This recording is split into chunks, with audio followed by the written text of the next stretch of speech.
Really? I was having some issues with my audio on stream too. Is it still happening? It's getting better. This Okay, is some that's bullshit. better. Everything should work perfectly all the time. We should never have to live with what happened yesterday ever again. Ugh, So that was the worst. I don't know. I think it was almost worse than that just like not working and us having to cancel. Cause like everything half working for half the people was just really obnoxious. So especially with the amount of dice that had to be rolled for different things. And then that situation you guys found yourselves in. Like, we were only able to do Theater of the Mind for so long, or, yeah, dice roll. I mean, all of the poison could have been theater of the mind. You guys are pretty much just dying of poison. Have you ever in a tabletop game been afraid of poison? Like, I was No. afraid. I was afraid of poison, and I wasn't even one of the. I was just like, damn, it's gonna be a lot of work to set up all these new characters. I mean, usually you just do Lesser Restoration or drink an antidote and be done with that shit. Fair enough. Fair enough. All right. The question here is: have you alienated people only to regret having done so? And this question is brought to us by Asher this week. Have you alienated people only to regret having done so? So while someone ruminates on that, would anybody, for a point of recapspiration, that's right, new currency dropped in the digital store. It's the recapspiration. You've heard of DM inspiration, you've heard of hero points, you've heard of factspiration. This is different. This one doesn't go away on a long rest, and it doesn't count towards your total 3 DM inspirations. It's essentially a super duper inspiration, because that's how important it is that somebody besides me recaps these goddamn adventures. And I want to say, the main reason that I ask players to recap the adventure is not because I'm lazy boy and I'm doing last minute prep while you're doing it. It is because it is important to me to understand that at least one person in the group actually understands what the fuck's going on in the campaign. So when we have a week where no one can do the recap, that's when I do some self-reflection and I'm like, dang, did last session make any sense? So that's the main reason. I like to hear it through the player's point of view also, because that helps me understand what you guys consider important information and what information just kind of gets ignored or forgotten. All right, well, Darius, reporter on the scene, going once, going twice. Here you go. Alright. Well, last time on Curse of Strahd, we were on our way back to Jenny's place when we camped for the night, and had ourselves a little bit of a zombie movie incident. Zombies rose up from the ground and attacked Tyrion and I. I scrambled to get purchase of my necklace. From the kind of feelings that I got from it, it can repel the undead. So I touched it and hoped for the best. And it did exactly that. It seemed to have put the undead in disarray, and we were able to kind of pick them off one by one until they eventually either fled or were destroyed. Then we tried to get back some sleep, and more things kept happening to us. I guess when Esmeralda and Lyre were on watch, a revenant had come by, and Ez decided to talk to it, and then it rode off. We kind of woke up in the morning, continued onwards to the woods, eventually got to Jenny's. It's somewhat safe and sound. We kind of gave her the rundown of everything that happened at Yester Hill. She gave us the lore dump of pretty much everything that was involved with not just the hill, but also the shrine. It seems the whole seeker business was to, I guess, find these 4 creatures that roam around Barovia and take their blood and then put them at the shrines and then that will cleanse the ritual that binds Mr. Zarovich to the land. We've already encountered the big ass fish that's in the lake. That's going to be fun if we have to go back there. Wire said that there was a bear, but he's not exactly sure where it is. It just roams around. And then there's a moose that also kind of travels the roads. But the one that's probably going to be the most trouble is this big bird called a rock. Not like Dwayne Johnson, but like I think it's like ROC, like Rockefeller. That lives up in the mountains where the giants are and where the Amber Temple is. But that thing also just flies around and has itself a good old time when it's not picking fights with giants and winning. So that's going to be interesting. So we just pretty much took the rest of the day off. Tiernan decided to link himself to the dagger by stabbing his heart. That was a whole fucking thing. But he didn't die from it, so I guess now he's a seeker. So much weird stuff going on. We pretty much spent the rest of the day just trying to recuperate. Jenny was doing a couple of things to help us. Shane and I with our rabies. Irenia, she got bit during the zombie attack, so helping cure her zombie rot disease or whatever. Gathering a couple of supplies, just trying to relax as best as we could. And then during the night, there was this scarecrow that kind of walked up to the hut. I guess Daniel, when he looked into its mind or whatever, his whole psychic business, I guess it was a person that was made into that scarecrow that's looking for their kid. They have no idea where their kid is, so they're just wandering around the fucking wasteland that is this place. So, yeah, I don't even know where to start with that one.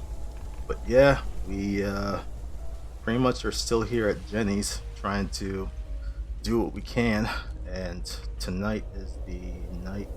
Well, last night was one of the beginning of the full moon. Tonight is actually the night. So, yeah, that's gonna be a thing. Okay, well done. I have added the recapspiration to your sheet for a Faxpiration, a bardic inspiration that lasts the whole session or until you use it. Does anybody want to answer the question? Have you alienated people and regret having done so? If you do, go ahead and roll d20 into chat.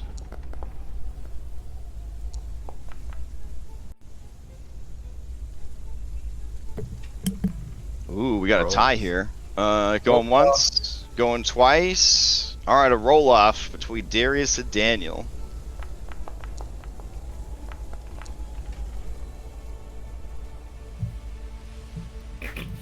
Okay, Daniel, go ahead and answer the question. Alright, has he ever alienated anyone? Who hasn't he alienated? I'd have to say, though, the one that hits him the most is probably his mom. OOC, he's like from Omaha, and he was a late bloomer. His mom always getting on his back. It's like, why don't you go out there and get a job? There's more to life than the PlayStation. And he wasn't having that. So one day he's just like, get off my back, lady, and he was gone. And then began like long life of just stealing and being a scumbag. That eventually led him to this happy neighborhood. And he never really understood what he had done and how much that hurt him until last night. Hashtag meet my green teeth. Okay. Me ma green teeth. All right.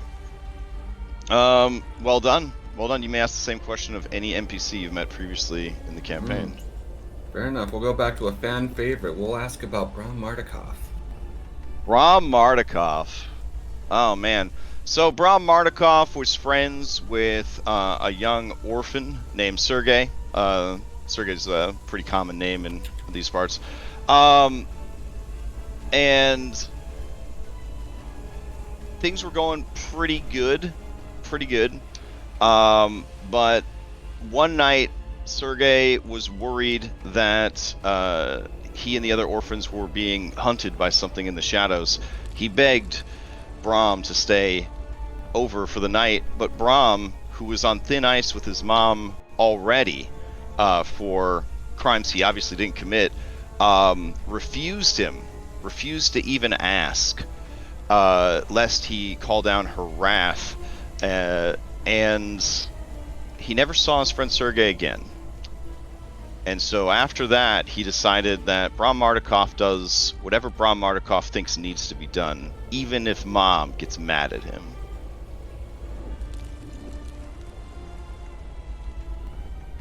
Yep. I wonder what Danica thinks of that. What?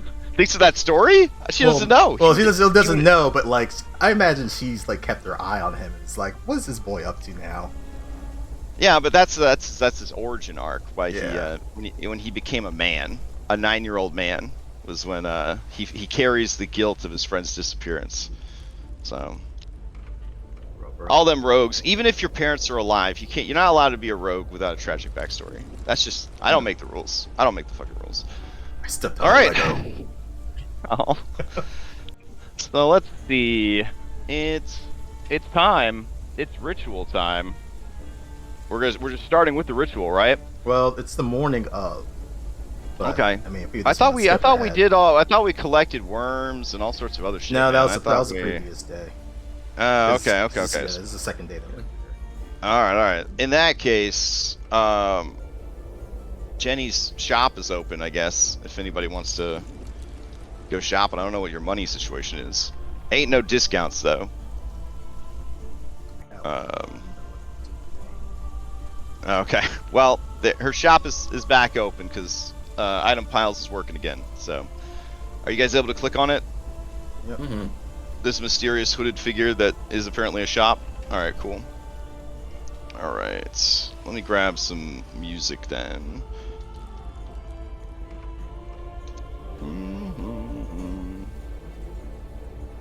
Alright. And man, I know I've said it a couple times this week, but this Kenku player, pretty nice. Pretty nice. I feel kind of bad buying it for $0. They said I could pay whatever I wanted, so maybe I'll just PayPal them some money because it's actually pretty damn good. All right. So here we are in the world, morning of tonight, maybe werewolves. I love it. We could buy soap. Hey, I mean, do you have any? Do you have any? I don't. I'm thinking of buying it. It's needed. We all smell. Smell local. Yeah, exactly. You only have to bathe if you get like animal poop on you or something. Barovia by Dior. Well, lazy-eyed Susan, pretty much just that's what I'm calling her, lazy-eyed Susan. She's just kind of chilling here. She hangs out with the Gloomweaver, but not for very long before she feels really sad and moves away from him or them.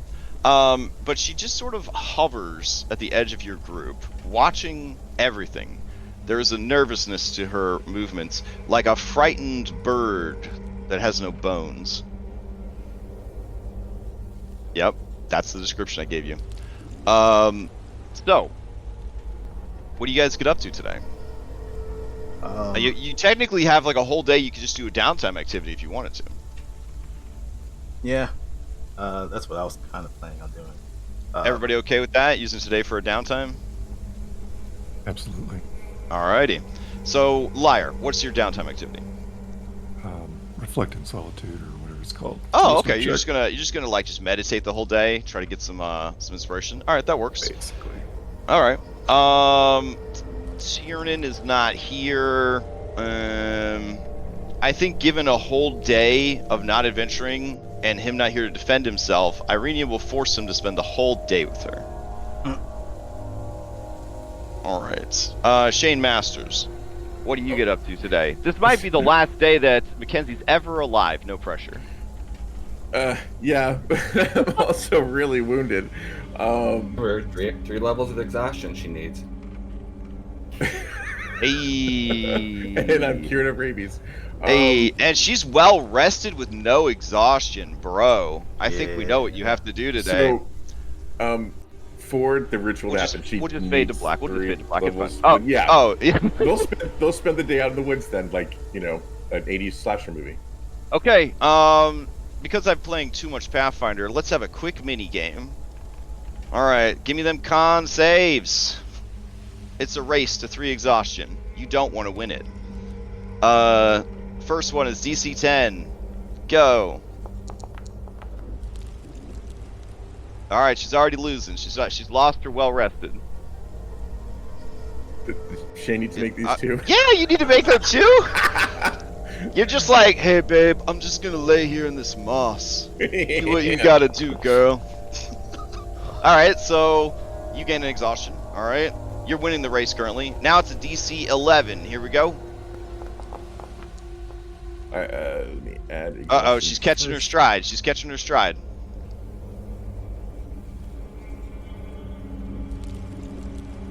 Alright, sorry, I had to add that level. Okay. Oh yeah, it's gonna get harder and harder to make them. DC 11. Here we go. All right, oof, you got another one. All right, time for DC 12. All right, she's finally got 1 exhaustion. All right, here we go. This is gonna be DC 13. Wait, Shane, did I get a roll from you? Sorry, it's here. Oh, champion, no problem. All right, so this is DC 12. That's how I said. Yeah, DC 12. I should be writing this down. There we go. Here we go. Trying to get it under 12. But it's 5e D&D, so who knows? Hers didn't come 11. out? 11. 11, so she failed. Okay, so that's 2. Alright, now we're up to DC 13. Here we go. Here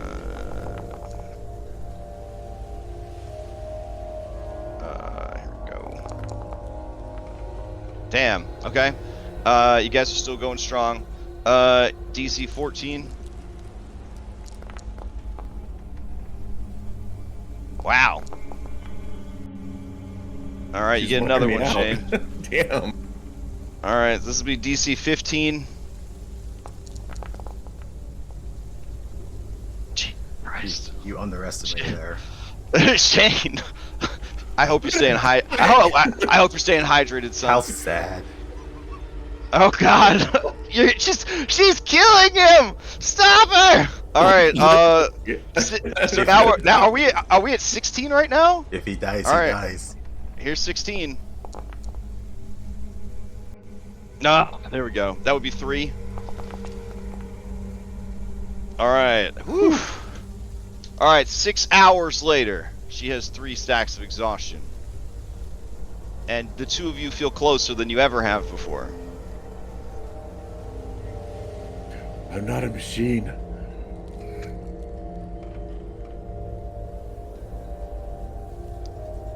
She smiles at you and says, I don't know. You're like the Terminator. You'd seen the Terminator, right? Before. Yes, I've seen the Terminator. Okay. She passes out next to you. After saying that romantic dialogue. I'm gonna die.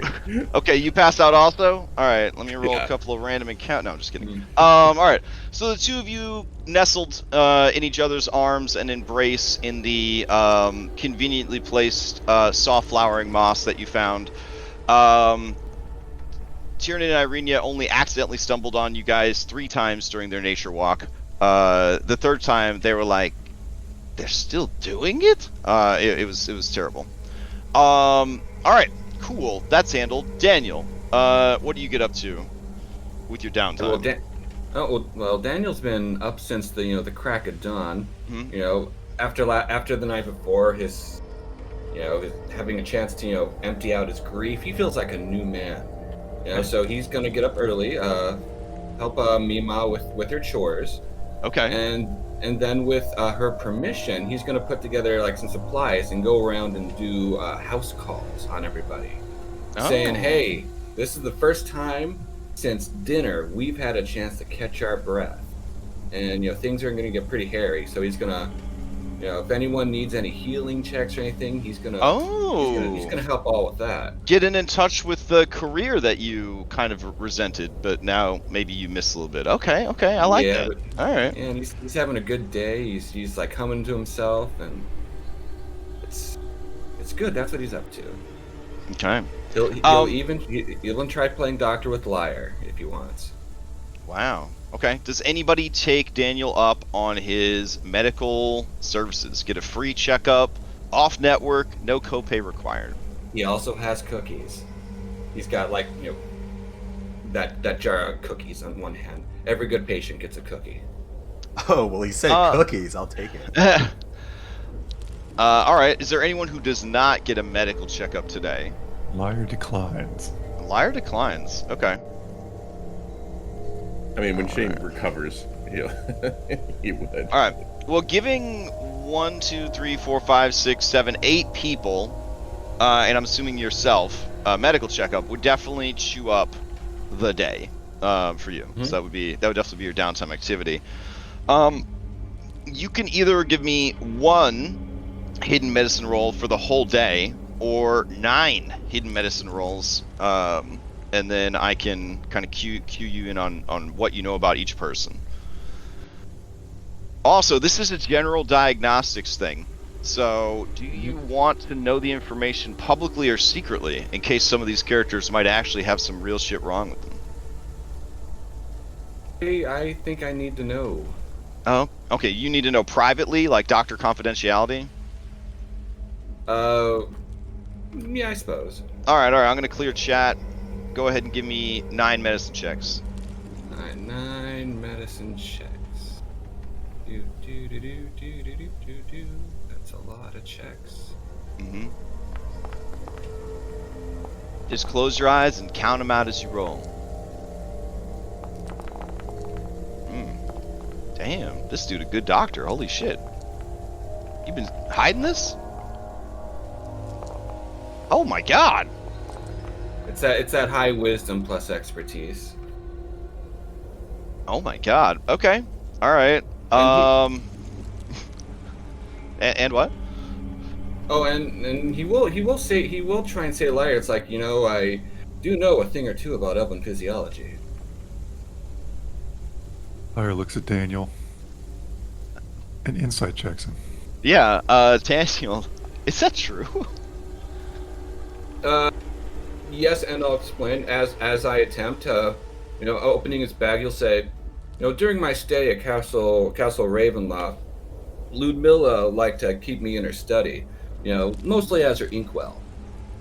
But yet, she had a bunch of, drawings, sketches, and I don't think she either noticed or cared what I looked at, but, a lot of them were of elven physiology. Bone structure, and he's all like, except for like some vascular differences and like placement of your kidneys, humans and elves aren't all that different. You've piqued my interest, little man.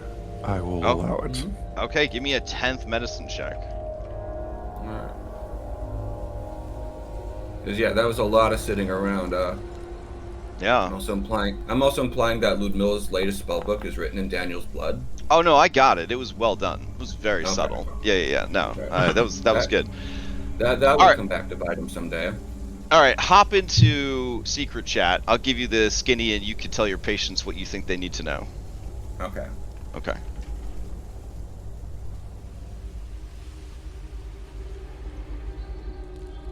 Sure hope this doesn't come back to bite us. I know, right? How far along are you with broken ribs? Let's see. I should have spent the downtime. I would have spent downtime healing, but somebody needed to get exhausted. I'm at 52 of 67, so I'm at 78%. So I could have gotten rid of it today, but instead I took on 4 levels of stress. Cool. Priorities. Nice, Cool. yeah. Hey, I was waffling, but I was like, well, this is Darius's backup character. Does that exhaustion affect your Broken Rivers rolls? It affects. I think Stress every affects roll. all D20 roll. Yeah. Nice. Yeah. Nice. So it's gonna take me 4 rests to get rid of that. Lovely. Priorities. Yeah, you're welcome.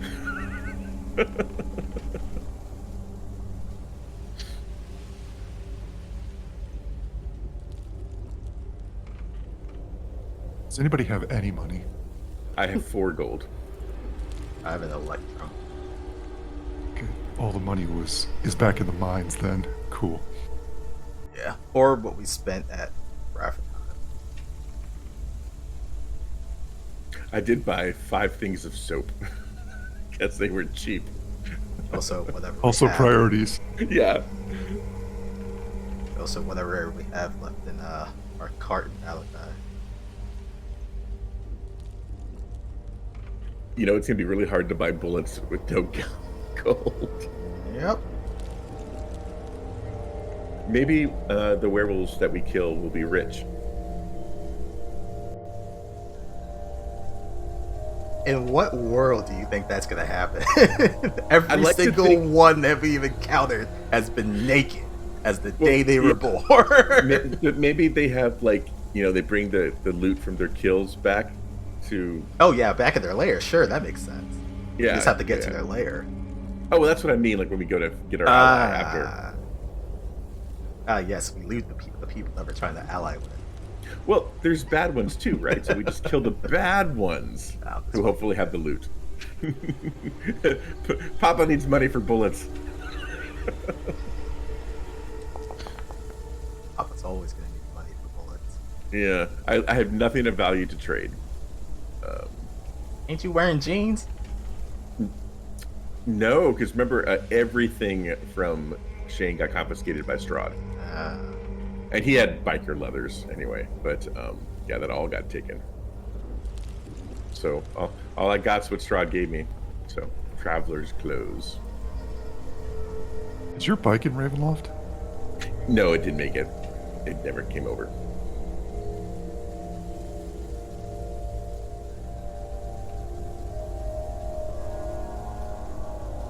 Pretty sure Crash didn't want any chance of it being repaired and be cruising around on a Harley. Something super loud Yeah. down the road. Yep. Running Probably- on probably wouldn't pig's mind. fat or something. Yeah. It's like the ice cream truck that's going through the neighborhood. Oh yeah, playing the entertainer. Hey, look, I used to there's someone chase that here to thing go for miles. go jump on. Yep. Inevitably, I'd run out of gas right as I'm being chased. Uh-huh. Because Barovia.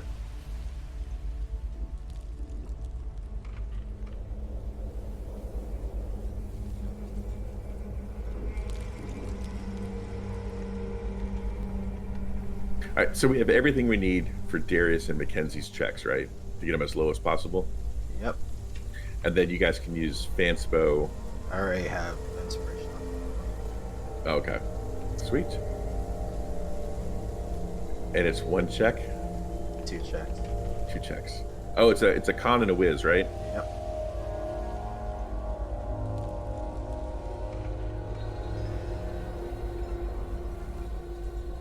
Yeah, that's what I figured. I think Daniel's gonna find something out about me. Interesting. I'll tell you, it was a lot easier for Ayla to become a vampire. Just cost a fate point.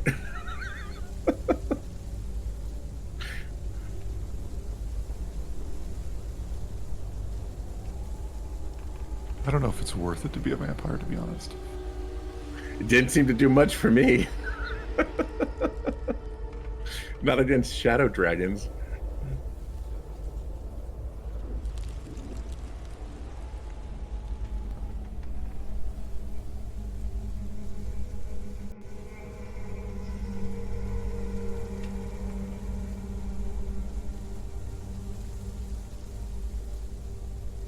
For it to have been worth it, she would have had to have been pretty bloodthirsty, and I don't know if the group would have been okay with that. Because It depends. I don't know. This group puts up with quite a bit. yeah, you can rationalize almost anything, yeah, or justify it. Now, it would have been a problem when we got the amulet, because apparently that thing don't like any vampires. So, yeah. Yeah.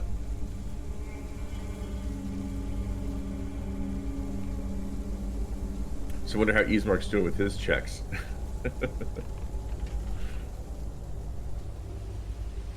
Robius is a crater. Yeah. I mean, maybe, he'll take out, what was his name? It wasn't Dario. It was, Doru, right? Can a werewolf beat a vampire spawn in D&D? I don't think they can. I think probably, because they. Did he have a silver weapon? I mean, yeah, Oh, he doesn't would take. be- He doesn't yeah, take any damage from physical stuff. So, but Thor would be healing the whole time, so it'd just be them punching each other until they got tired. The endless conflict. Yeah. Removable object versus unstoppable force.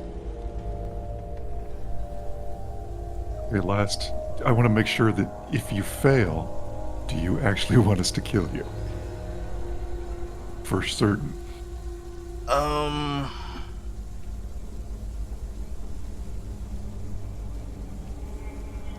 Darius wouldn't want to be killed. All right. Oh, Also, too late. Daniel, take a DM inspiration for take the time to check everyone out and for helping Teeth with her stuff. Yeah. All right. So, do you have any words for your patients? We'll just run through them real quick. Any words for Shane Masters? Lay off the sex dude. You're done. You're Yeah. done. Yeah. You're done. All right. Any advice for Mackenzie? Get some sleep. Okay. Any advice for Tiernan? No, you're good. You're good. man. Okay. Any advice for Irenia? Lay off the sugar, honey. That makes sense. All right. Any advice for Lyre? I don't know what to make of you, but I didn't study nearly as well as I did at Ludmilla Community College, but you seem okay. What advice do you have for Esmeralda? A nice cream would help clear that up. Okay. What advice do you have for Izzy? Izzy, no. It's a very interesting image for Izzy. Yeah, for Izzy, it's it's wonderful news. Let's keep the hope alive. Okay. And Darius, Yeah. it's gonna be a rough night, but it's gonna be okay. But Okay. But you need to be careful. Tell me something I don't know. all right. Well, the mitochondria is the powerhouse of the cell. I learned that in college. It's a rhetorical question.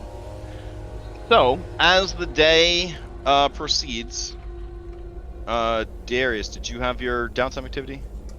Yeah. First thing in the morning, when Darius wakes up, he just yells out, "Motherfucker!" Oh, okay. Top of his lungs. As he kind of grabs his head. Oh, I got you. Okay.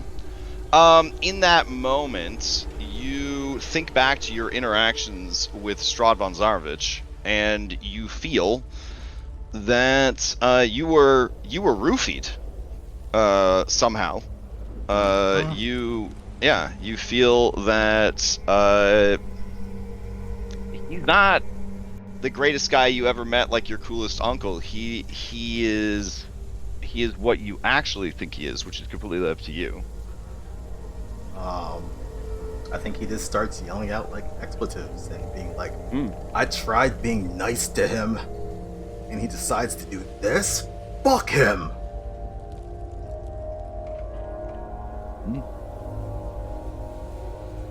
And that goes on probably for a couple, 5 minutes or so. Okay. And then once his head has kind of cleared up, I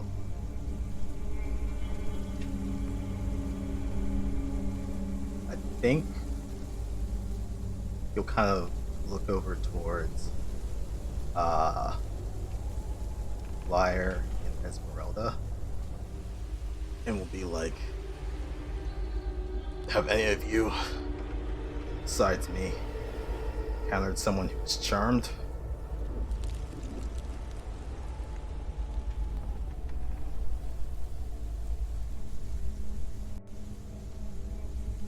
Are you just asking the whole group? Yeah. Like at early morning? Yeah. Yeah, I mean, Esmeralda says, yes, I have dealt with magical enchantments before. They are terrible magic. Takes away a person's free will. There's a part of you that still remembers who you are and what you want, but it's like they're tied up in another room, listening to an imposter live their life. I take it that the Dark Lord's influence on you has finally faded. It's like, the past while I've just been having this fog in my head. But last night it actually started to clear up. The doctor said that you were a liability and to keep an eye on you. She stares at you hard, says, I feel that you are too blunt to lie or put on a performance. So I trust that his influence is faded. Yeah, I think it's gone. I think it's gonna be harder for any of those other vampires to try that same shit. That is good. You would be a dangerous enemy to have turned on us during a fight.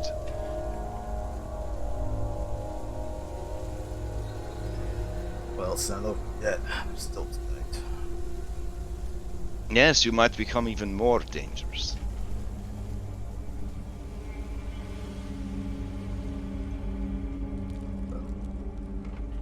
So what will you do in preparation for the rest of the day? Gonna sit in solitude. Just reflect Okay. on everything that's happened. Alright, so Lyre and Darius, just give me wisdom checks. The DC is only a 10. See if you pick up inspiration. This is gonna be a nice little test.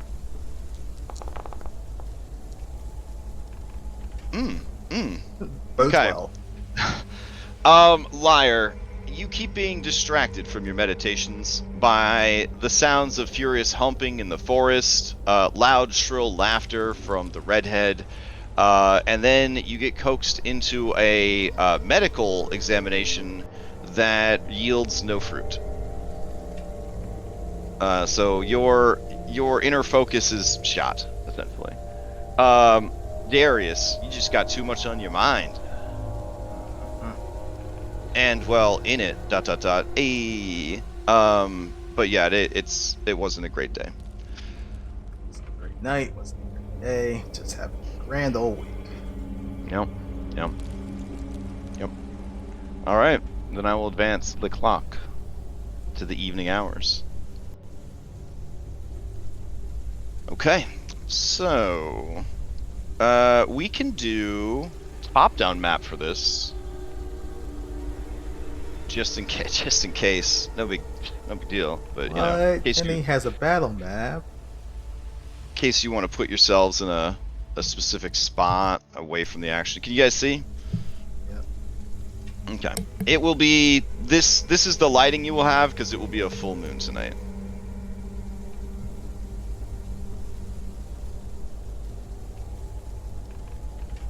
All right.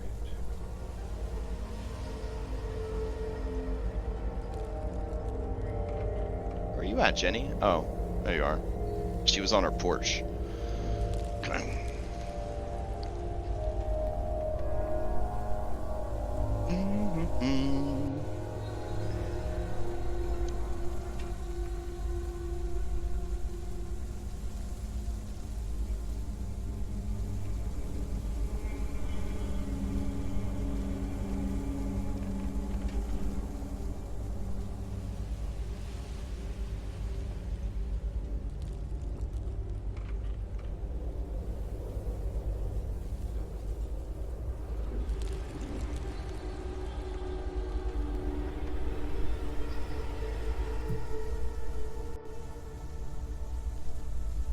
Oh, I see. Okay.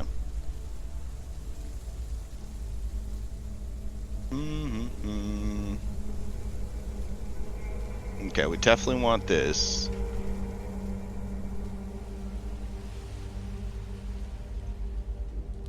And...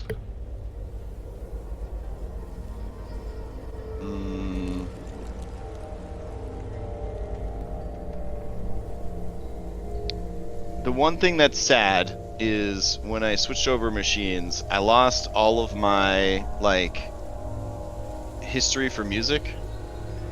So, like, I can't just go and grab the stuff from history. And then you may have figured out, I'm not the most organized running all these different games. So, like, I don't just have, like, playlists built, which would be really smart, I guess. But, it's okay. Let's see. Yeah, this will work. Alright. So, as the sun sets, wolves begin to howl off in the distance.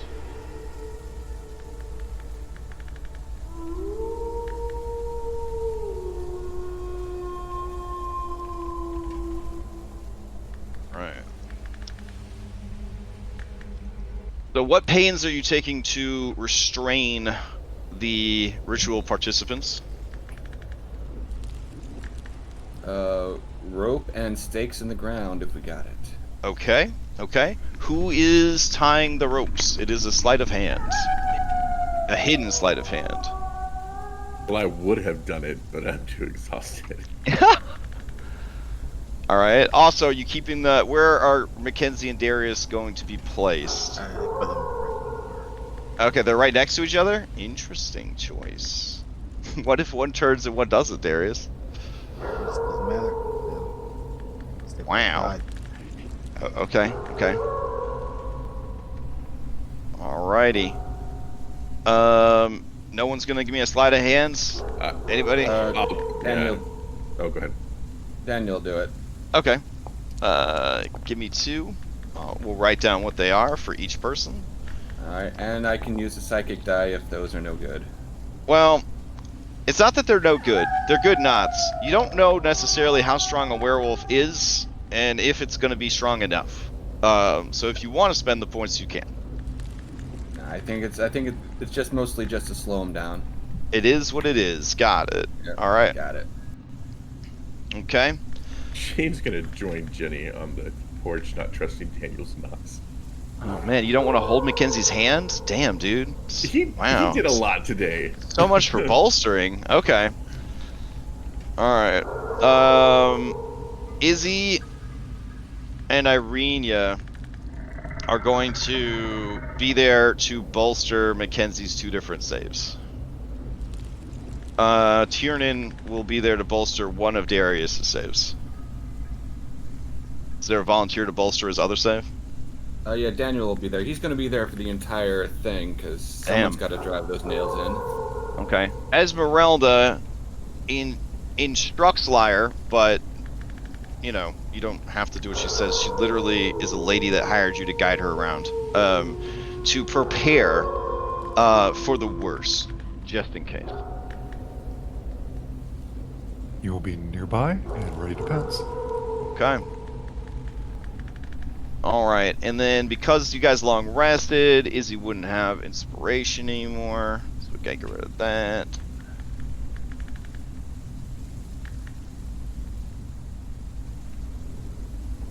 Right. Yeah, I think we're good. Whew. Okay. Don't know why I'm nervous. It's nothing bad happening to me. Let's see. Special encounter.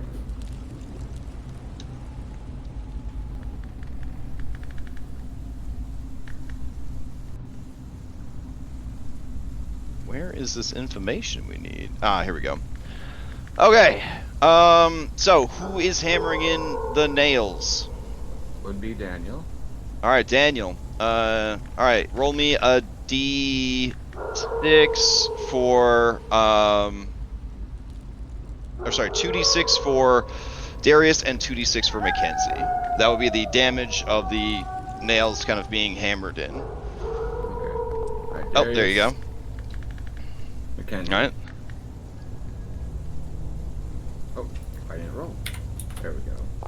Okay. Oh, I'm sorry, honey. Goddamn, max damage. All right, and then who brewed the teas, or did you trust Jenny to brew the tea? I trust Jenny. Okay. So both of you drink the tea that is made with essentially two types of poison. Yeah, powdered true silver and wolfsbane. Which I believe is on tier sheet. Okay. I would need Mackenzie and Darius to give me saving throws. What kind? Sorry, Constitution saving throws, because you're drinking poison essentially.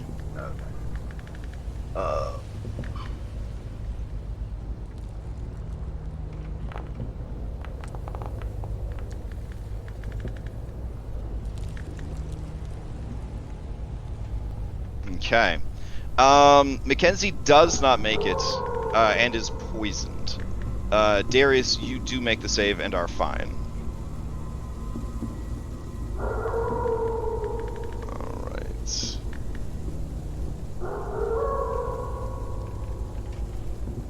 Alright. When she starts to retch and her eyes start to roll wildly in her head and, you know, foam is forming around her mouth, Jenny says, oh, that's Izzy. Whoops. I'm zoomed really far out. There we go. She says, "It's okay. It should not affect the ritual." Meta, you know, poison doesn't affect saving throws, so you should be fine.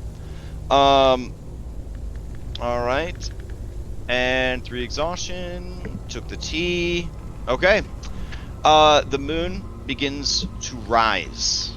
And right away, Darius and Mackenzie start to feel the draw of the moon. Their veins bulge under their skin. Those of you with good perception swear that you can hear their hearts beating faster. The blood squelching through their veins and arteries as it is pumped faster and faster through their bodies. Their eyes shift in color to the kind of glowing gold of a wolf, reflecting silver in the moonlight. Their ears start to sharpen into points.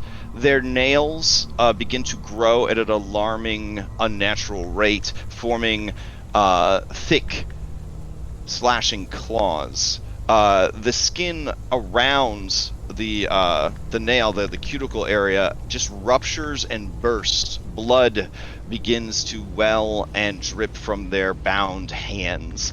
They open their mouths to howl, and you can see that their teeth have already begun to grow and transform into biting, flesh-tearing canines.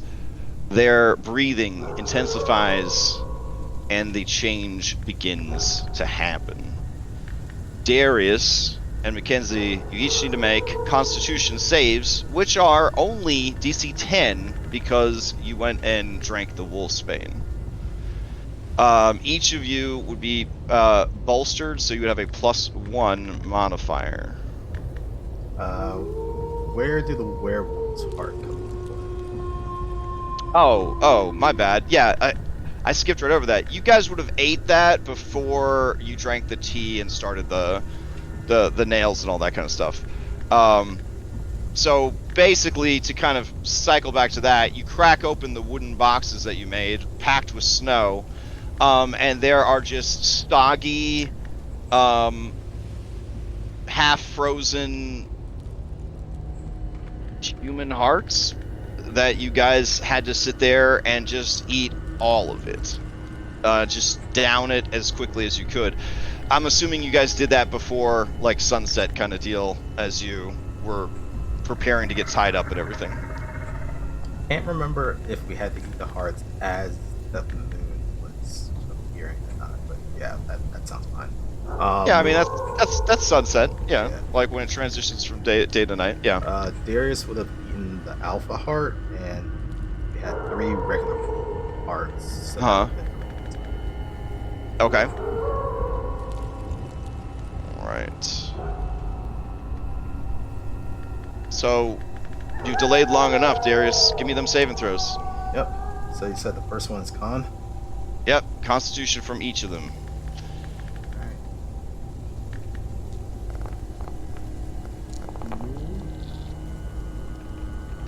Oof. Bodes well. Oof. So Darius, I had given both of them personal fanspo, so I'm gonna burn 1 from each. Okay.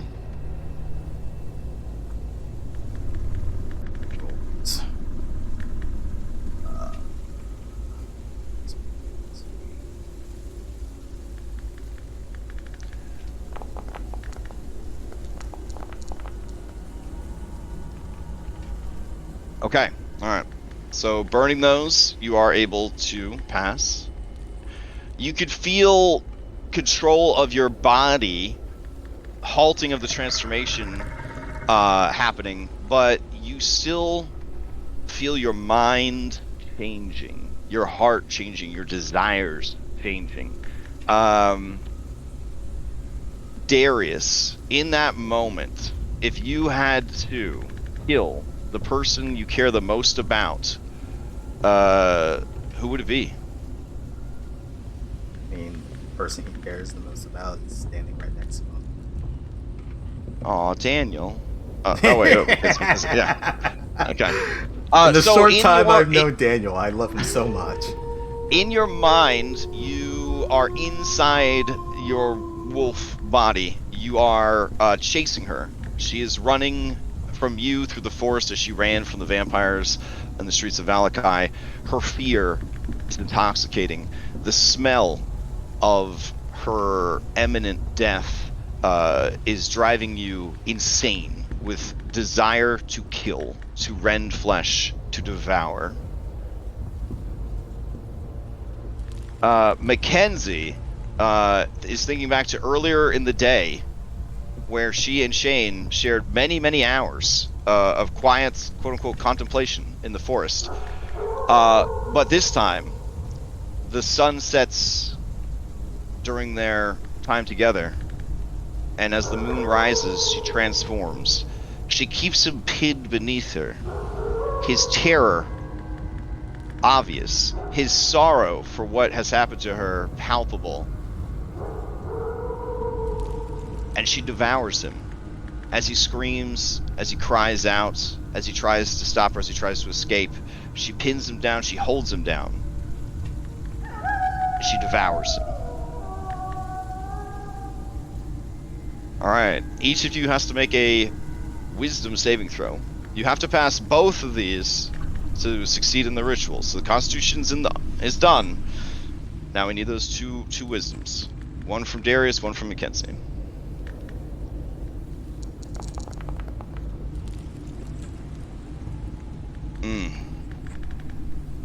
Alright.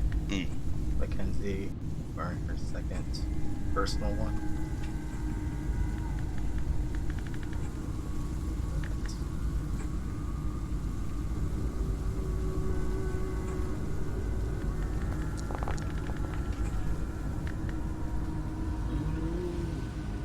Right.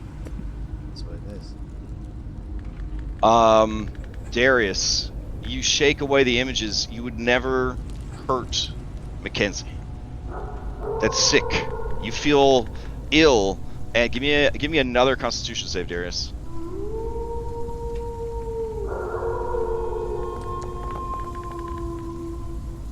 All right. You swallow down the bile that would have made you vomit forth the recently eaten heart, because the images shown to you by the wolf's curse were so vile and so terrible that it turned your stomach and threatened to poison your mind. You look to Mackenzie to kind of take some comfort in the fact that you have pushed them away, and see that she is well on the way to recovery. But as you look at her, she looks over at you, her eyes, those yellow wolf eyes, and she says, keep Shane safe. I love you, Darius. And then you watch in horror as a wolf's snout erupts from her human mouth, tearing her human head apart as a wolf is birthed from inside her.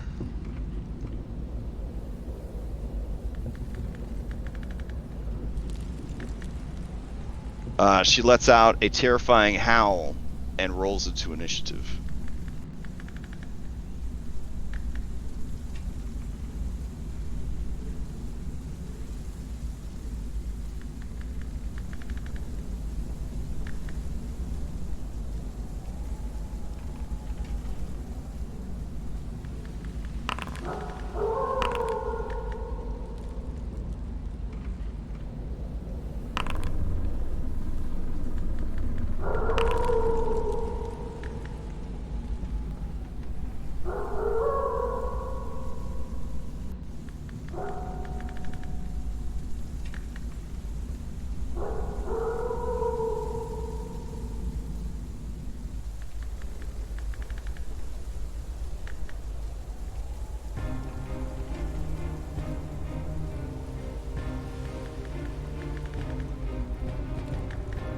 Right.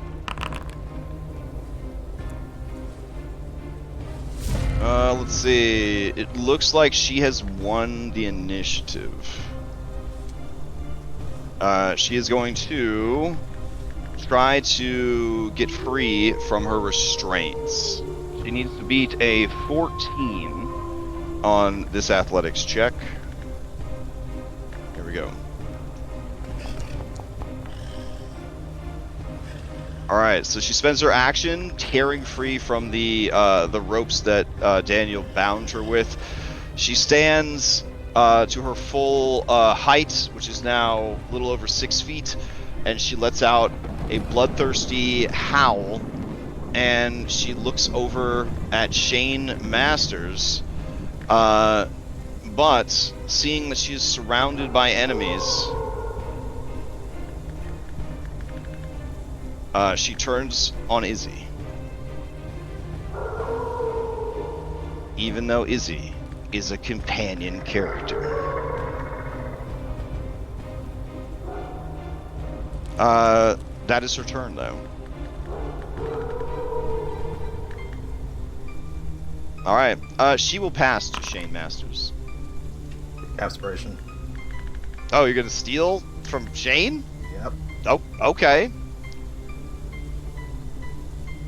Alright, you are bound, Darius, by rope. Can the rope be attacked? No, the rope can be broken with an athletics check. Okay. Full action.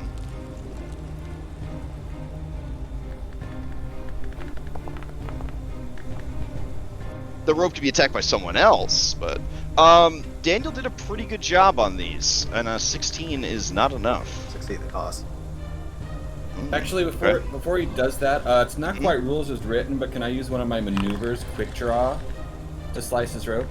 With incredible swiftness, you tear your weapon from its sheath and let it fly. As long as you are not surprised when initiatives roll, you can use your reaction to draw a weapon and make a ranged attack with it. Yes, that is definitely something you should have done when we rolled initiative and started the fight, but we're already kind of in it, you know what I mean? But yeah, that would have been a perfect situation for that. All right, Darius, so you're succeeding at a cost, you said? All right, you gain a misfortune. All right, so you tear free with your action. You have your bonus action and your movement left.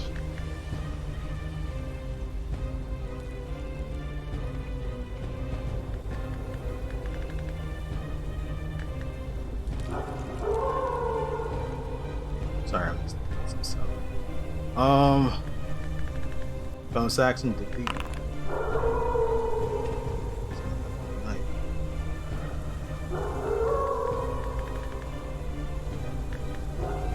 And that's it.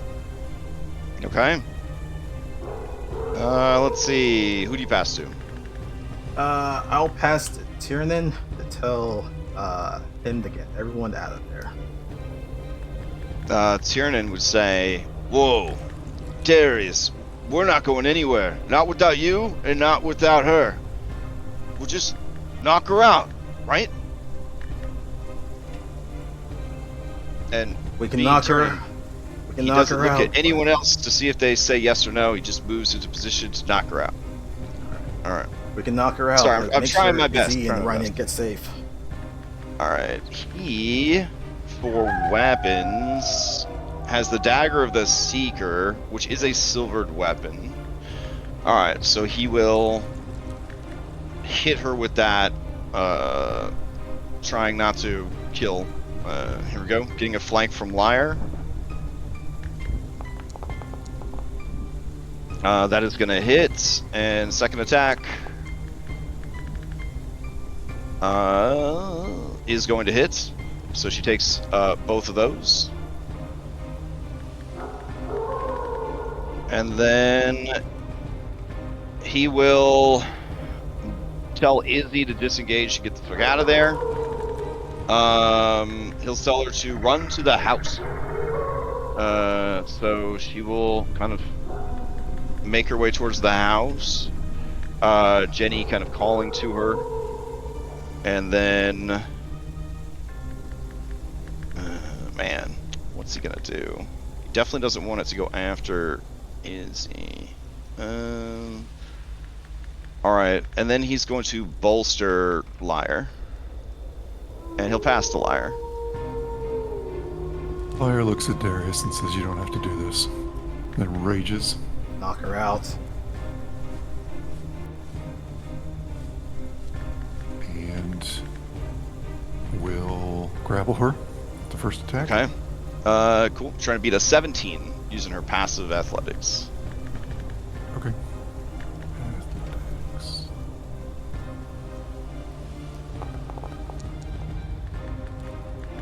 Alright, so you grab her. Second attack will be to knock prone. Okay. Again, just go off of a 17. Alright, that will do it. You're raging, right? So that's an advantage. Here's a boon. And she is knocked prone. And that's my turn, and I will pass to Jimmy. Pass to Shane. Okay. Shane, seeing as this all going down, is just kind of freaking out, I guess, for all things. Does not want to draw his gun, knows it won't really be that effective anyway, and it's not any way for it to be non-lethal. Not that it would really affect anything. Also doesn't have a shot. So he will just dodge and continue to kind of freak out and pass to Daniel. Okay. All right. Daniel would like to reach into her mind to try and talk her down. Plus Darius and Shane as well. Yeah. Also, her speed would have been lowered as well from the 2 silver weapon hits. Okay. So Psychic Whispers is an action. Choose roll a psychic die for a number of hours. Okay, so you just established communication with everybody. Right. Yeah. Okay. His intention is to try and talk her down. Okay. And be like, All right. Shane, we need you. As you contact her mind, immediately you find it is full of horrific imagery of mutilations and cannibalism. So Daniel, as the network holder, I'm going to have you make a wisdom saving throw. I got this. Okay. They're pretty horrible, but you deal with it. Do you allow those thoughts to be shared across the network, or do you just maintain the two of you? He's maintaining. Okay, so anyone else that is on this network, you would see these horrific images of her just burying her muzzle into Izzy's stomach, feasting on her innards, while Izzy is still alive, screaming in fear and in pain. You would have flashes of her earlier fantasy of riding Shane Masters to death as she dismembers him in the woods. So anyone who is on the network, you would need to make a wisdom saving throw. Shane and Izzy would do so with disadvantage. Oh wait, I mean Shane is kind of the hub. Is she pushing through that? Daniel's the hub. Oh, yeah, I mean right? Daniel's the hub. Yeah. Well, that's why I said. She... Do you share her thoughts with everybody to connect her? Or do you just keep it you and her? That's what I'm saying. You said that you connected everybody. What I was giving you a chance to drop it or not drop it. You keep it just you and her, or you add the rest of those people? Oh, we're just keeping it just the two of us, because. Oh, okay. So it's just gonna be you and her. Oh, okay. Got it. Yeah. I didn't know if you were building a full. Okay. Gotcha. Yeah, I mean, all right. unless you allow that kind of circular thing for. Oh no! I thought maybe I understood it as you were adding multiple people to it. I thought maybe it was a level up thing. All right. In that case, it's just you and her, and then. And then try and talk her down. Your name is Mac. Remember who you are. Okay. Remember Shane. Those that love you. Okay. Fair enough. Now, is it a action or a bonus action to activate your Psychic Whispers? It's an action. Okay. All right. So you're just kind of talking it through, getting ready for a check on the next turn, kind of role playing it out. Gotcha. All right. Who do you pass to? You got Irenia, Esmeralda, and Jenny. All right. We're gonna go Jenny. Which Jenny will be like me, ma.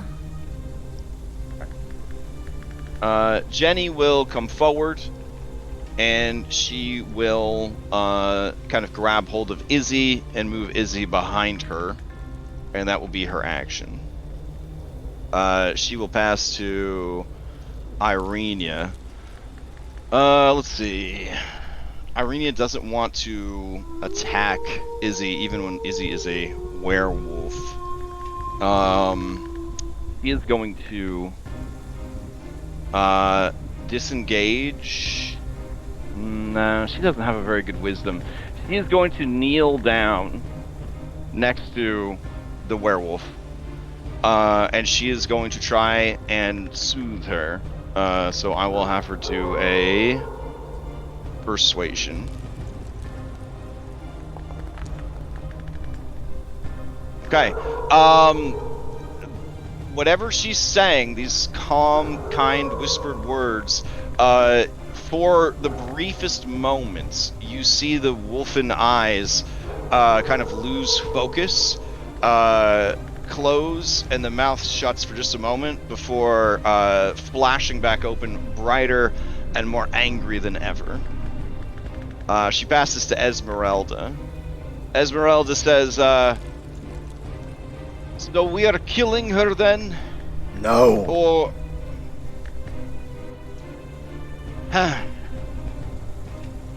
All right.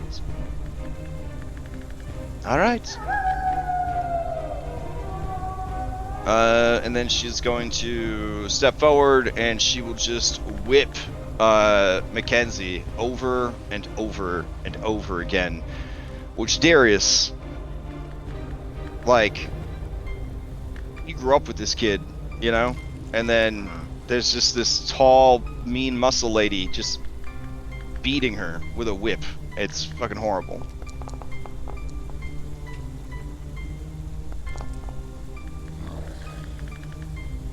God damn, that's good damage with a whip. Jesus. Alright. 18 points of damage. Alright, as she is bloodied, she is going to lash out, I guess, at Lyre, who is the one holding her. So here's a bite for Lyre.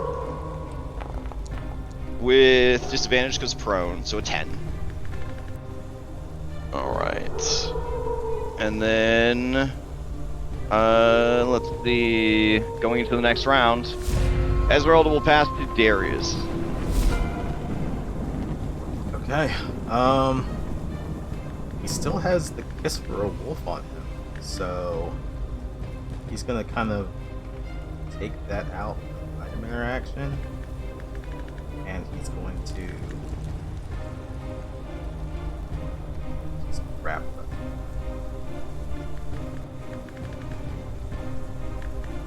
Who's grappled at the moment? Mackenzie. Mackenzie's grappled. Yeah, she's grappled and prone. Yep. Yeah, so he's going to kind of stick the silver knife into her to kind of weaken her a bit and kind of leave it in there. So this is going to be the first one. Okay, 19's gonna hit.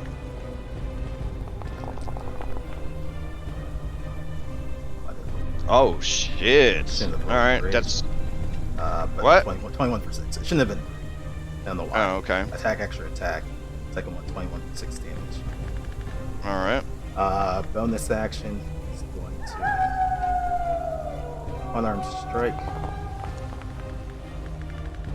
This is no damage. This is to also add in with Liar's grapple. Okay, so a second grapple. Got it. Yep. Keep her into the ground. Alright. Anything else?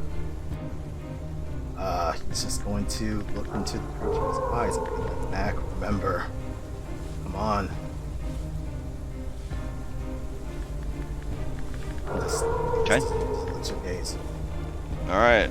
Damage, so I think she'll steal. She's going to steal. She is going to let out a mindless howl. And she's going to look around, and she sees the weakest person there, Irenia, and she is going to lash out with a special, unique attack routine that she's gained as a werewolf called Claw Bite. Nice. Here we go. Yeah. What madness is this?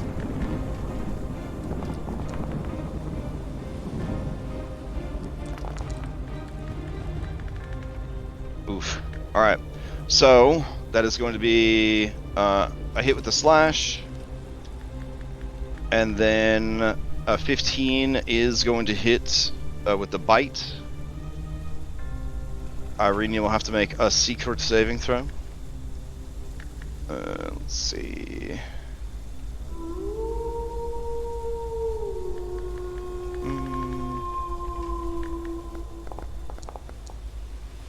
Okay. And that's all she's got. That's all she's got. She howls pitifully as she tries to escape. She desperately wants to feed and feast and run free under the moon, under the gaze of Mother Night. Irenia was bloodied, so she's actually going to use this reaction that she has. When first bloodied, she can move up to her speed without provoking opportunity attacks. Is what she would do if she didn't have a 6 wisdom. So she sticks around, and she says, "I'm not going anywhere." And on her turn, she is going to heal herself, though, because she's not that stupid. So she's just going to use healer feat. 8 plus level. Okay. Alright. And then she will pass to Daniel. All right, Daniel's gonna reach deep for whatever part of her is still human, and try and bring her back if they can. Okay. So for this, go ahead and give me a persuasion. All right, I will use my Backspiration on this. Oh, okay. Advanced spell. Yeah. You feel like you've definitely established a connection. If you want to burn your Faxpo for a little boost. Yeah, Okay. couple extra. Daniel. This is only you and her are on this network right now. Okay. You hear her behind the howling of the wolf, the growling of an entire pack that seeks to keep her penned in. In your mind's eye, you see her alone, afraid, surrounded by wolves, and the werewolf version of herself, its back to her, is menacing the people she cares about the most. You see people that you've never met, presumably her friends and family back in the real world. You see a young Darius and another boy with Darius who looks like him but isn't him. The werewolf will kill them all and will eat them all. It will bathe in their blood and it will savor every inch of intestine that it tears free and gobbles down. But you manage to slip past all of that, and you stand before the cowering form of Mackenzie. She looks up at you and confused that you're here, of all places, and she says, Daniel? What are you doing? How are you? Ooh. It's okay. What? He'll reach out a hand for her. Come She back. will reach for it tentatively, but she will slap it away, and she says, I had no idea, Daniel. I had no idea what it would be like. I don't want to have something like this inside me. I don't want to be this. I don't want to spend a minute with thoughts like this. Constantly craving, hunting, lusting for the worst possible things to the people I care about the most. Daniel, tell Darius. Tell Darius he has to go on without me. Tell him I'm sorry. But tell him I can't live like this. Not even for a day, not even for a minute. It hurts too much. I'm tired, Daniel. Oh, Darius, I'm tired. And I need to go. I need to rest. And I'm sorry I couldn't go all the way to the end. And I'm sorry if I got in the way. I'm sorry for all of this. But Daniel, please make it stop.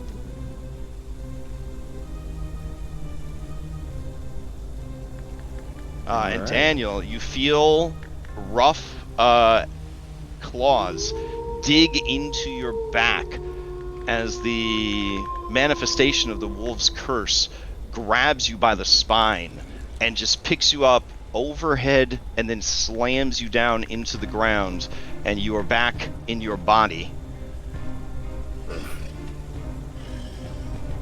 Fair enough. I will put a hand on Darius and say, let her go. You need to let her go. She can't do this. You know that.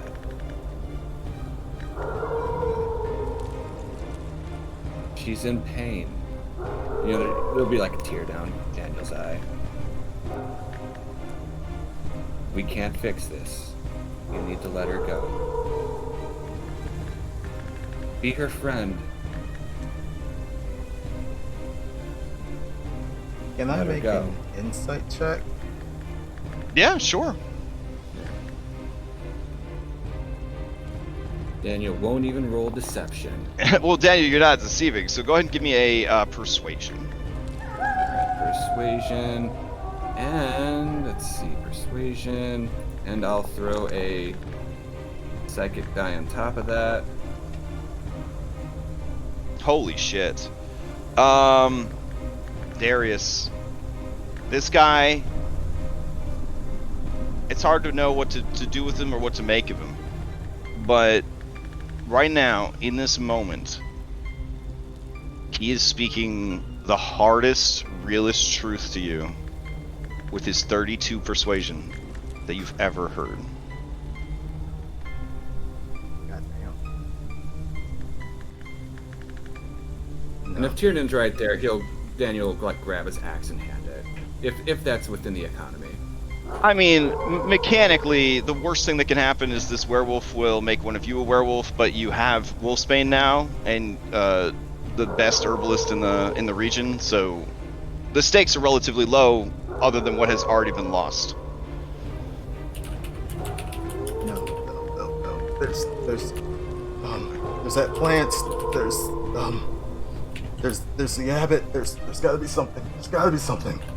No.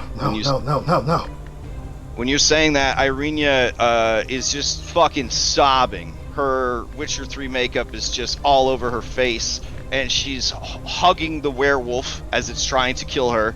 And she's saying to you, Darius, "Yes, you're right. The abbot can do it. We just need to keep her alive until then.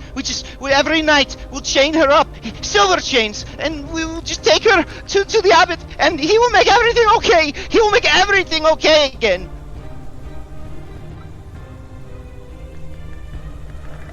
Esmeralda looks at all of you and says, "In Barovia, Mother Night holds sway. The curse of the wolf is her blessing. Once it has them, it is over. This is who she is. This is what she is now.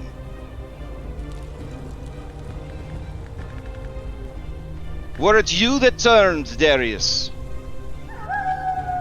you may have been able to control the curse, but I have been training Mac in the ways of the arcane. She is not strong enough. She is lost to the curse. If you cannot do what needs to be done, Darius King, I will do it. I will grant you this mercy." Tiernan's not here, but there would be like some blustering because he doesn't really like Esmeralda, and he'd be like, "Mercy! This is our friend! We decide what matters! We decide if she lives!" And feels like something he would say. I don't know. And then Esmeralda would say, "I see. You are God now. God of your friends. You decide what's best, not them."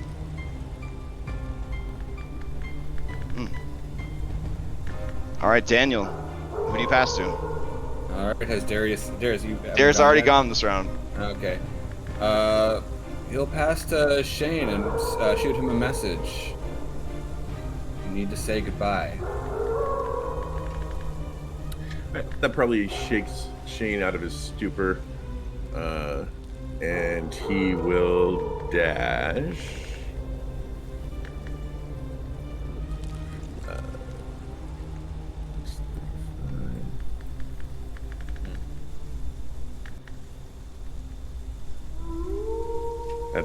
That's everything. And I guess with the little bit of time he has left, he'll look at Mackenzie and just kind of cry like a silent tear. First of the campaign.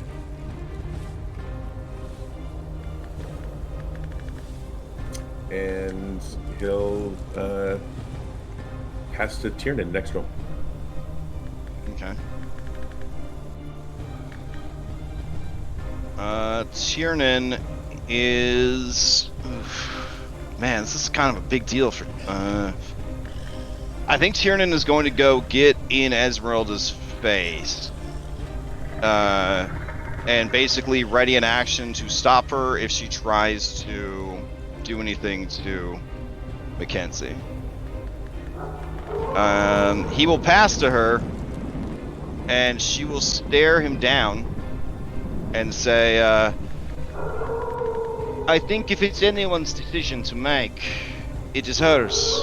And if you do not believe your mystic's words, then I believe it is Darius's call. What should happen next?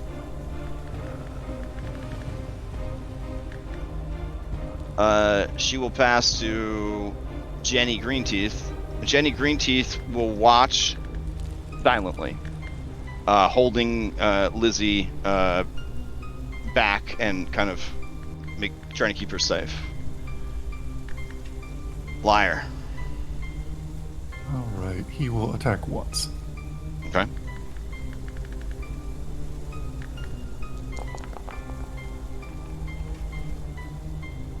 Hmm. 13, because we all know werewolves have terrible armor class, is going to hit. Okay, and then I will pass to. She is. I can't read because there's so many things here, but I would say she's on her last legs, as it were. Okay, and then I guess we go to the next round, and she'll probably steal. Okay. She will steal, going to the next round. Irenia clinging to her, sobbing. She is out of her mind. And because of the mindless killer trait that is on a fresh Lycanthrope, she will use signature unique attack routine on Irenia. These are at disadvantage. Alright, both claw attacks hit, but she buries her maw into Irenia's shoulder, tearing through the leather armor there and drawing blood. Irenia must make a hidden save. Alright, and she takes 10 damage. She is going to steal, and she is going to refuse to let go. And at this point, Irenia is kind of a little broken here, and she is just going to keep holding her, keep sobbing, screaming. There has to be a way. There has to be a way. Nothing's impossible. We can't give up on her. We have to find a way. And she will pass to Darius.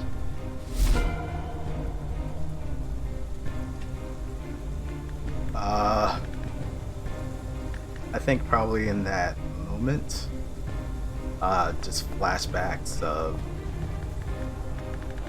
everything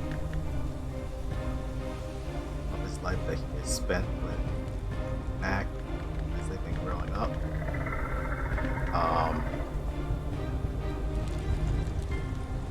When their family first moved beside them, when they were just in elementary school. Like growing up, middle school, Dante's death, her being there when Darius kind of shut down, them kind of picking up pieces back together as they were kind of growing into young adults, and then planning to come out on a vacation retreat because Darius was kind of training to get into an MMA tournament. And I think with the words that Daniel kind of told him, he kind of looks at the dagger that he currently has plunged into her side. And I think he kind of grabs the werewolf's head and turns it towards him. And he whispers, "I'm sorry."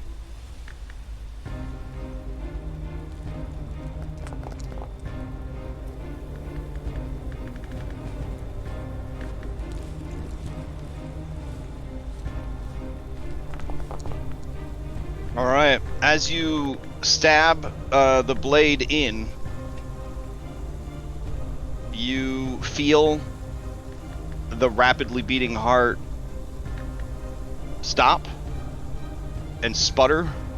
You feel the hot blood pooling on your arm. The wolf lulls its head from side to side, letting out one last howl.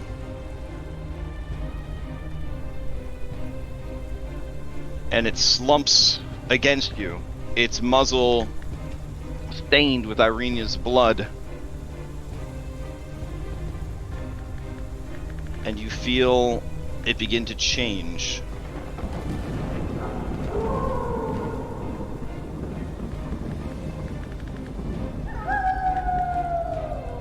And you feel Mackenzie leaning against you. You feel the spatter of some blood sprayed from her lips as she says, "I'm sorry." Sorry too. And she goes limp.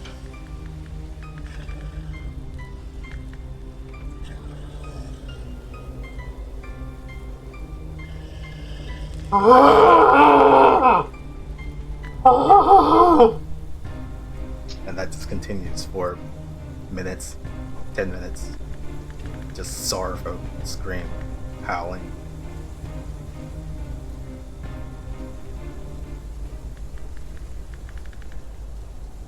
Yeah, his trails are in her arm.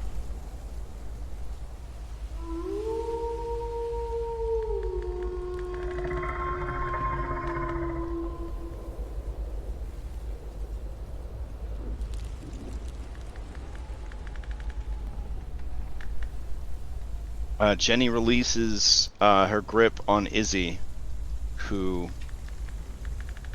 makes her way over, kneels down and feels at Mackenzie's face, her hair.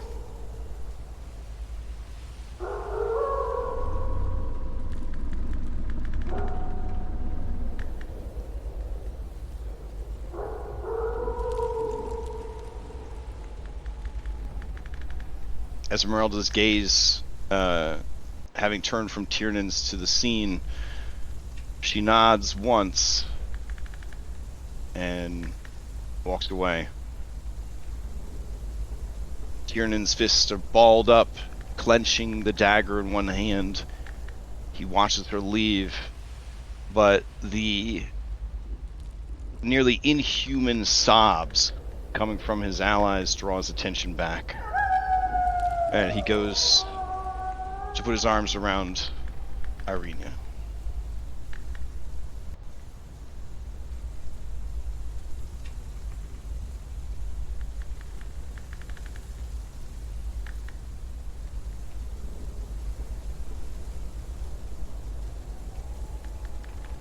Over on this stack of stones, sitting comfortably, the Gloom Weaver continues to update their notes, having taken in the whole scene.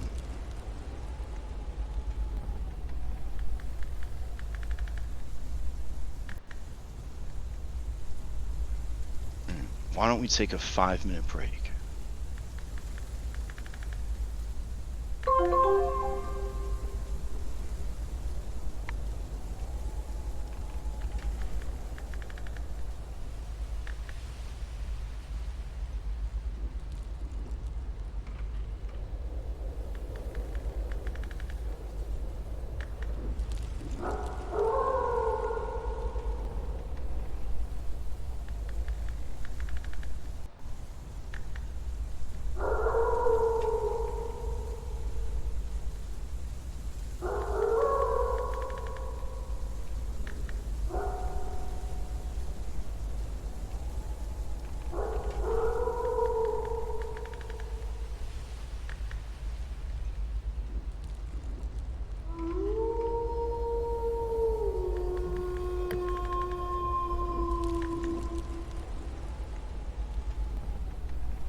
All right. So, So, What now?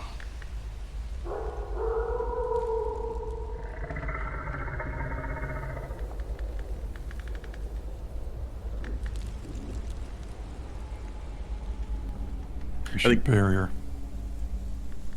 Okay.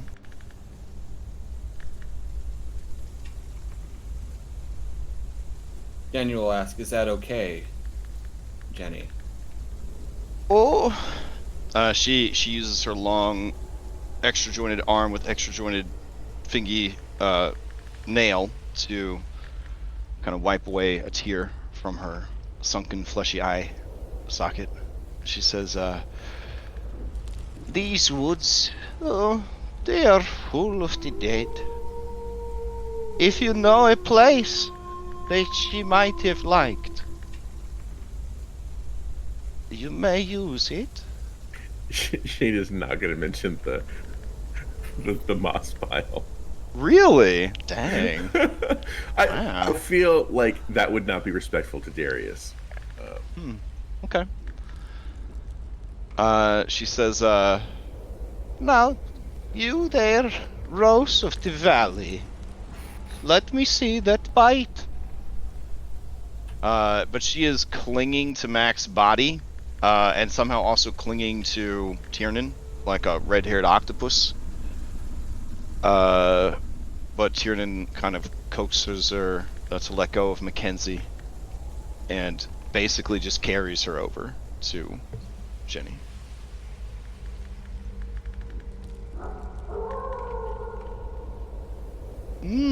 We will treat this right away, or we will have to do this again the next time the moon rises.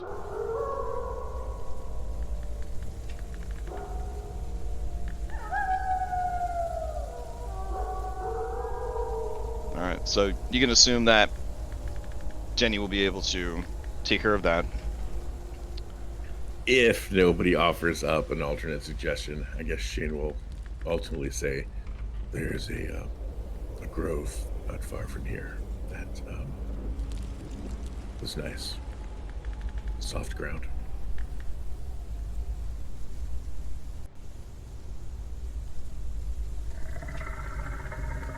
Darius is tuning everything out.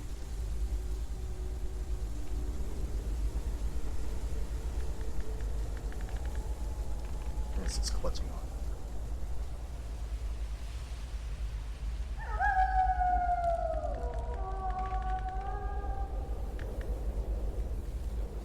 Okay.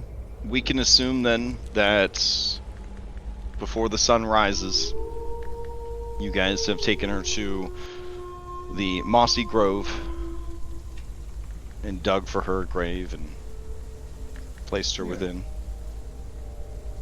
The Gloom Weaver follows at a respectful distance, but if this is something you would not want them to be there for, I mean, you would need to say something. Shane would make a grave marker, if he could, out of the wood and like find some plants nearby, and take the that carved obsidian wolf that he gave her and put that around it. What is that? Something I gave to her a while ago. She liked it.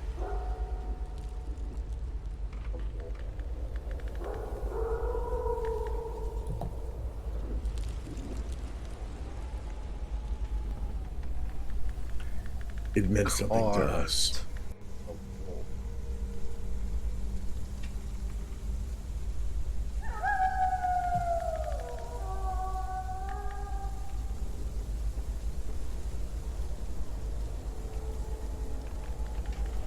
Answer, yes or no?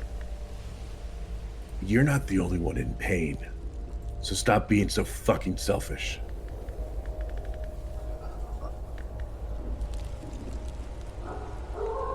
Okay. Says a dude just came around less than a week ago. I've been around here a lot longer than you, man. And it's still fine. I don't need this bullshit. Walk off. Shane will hand the marker over to Izzy or Daniel, whoever's nearby. Mm.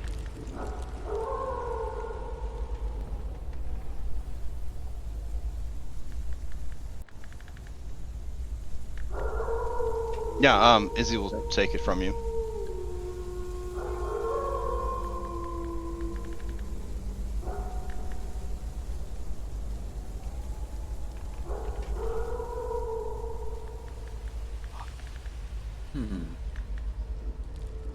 Daniel, you can feel the heavy, studious gaze of the Gloom Weaver watching, trying to learn how these people from mundane Earth inter their dead.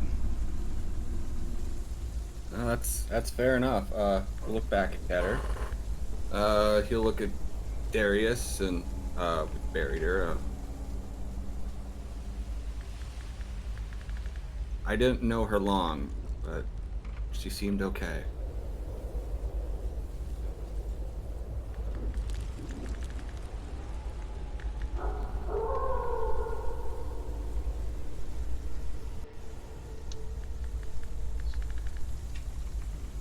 Fire Did will any say of us something. Yep. Oh, He says it in Elven. This is when we're burying her. I'm not going to bother to speak Elven because I don't know how to say it, but it will.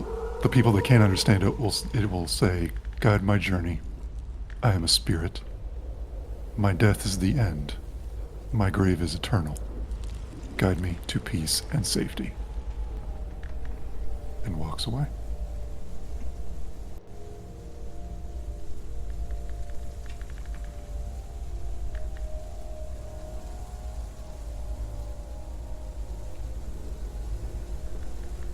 Oh, and if we can, Daniel would like to seed some wolfsbane around her marker. oh, that's a good idea. Yeah. Okay.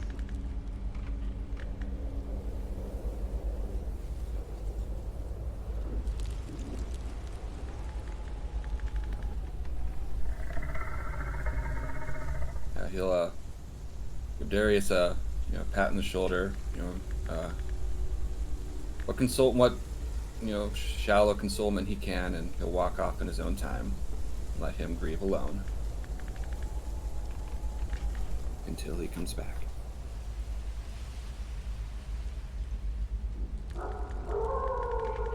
Darius just spends the rest of the night there. Okay. Darius, can you hop into secret chat? Am I in trouble, Dad?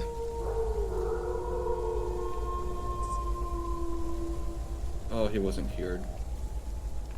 Okay. So, one by one, the others leave. And you stay. It's hard to be at this grave without thinking of his grave.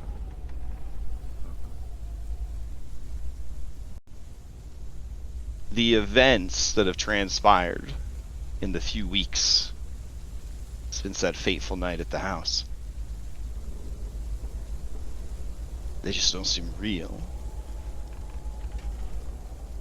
This is the longest and most terrible nightmare you've ever had.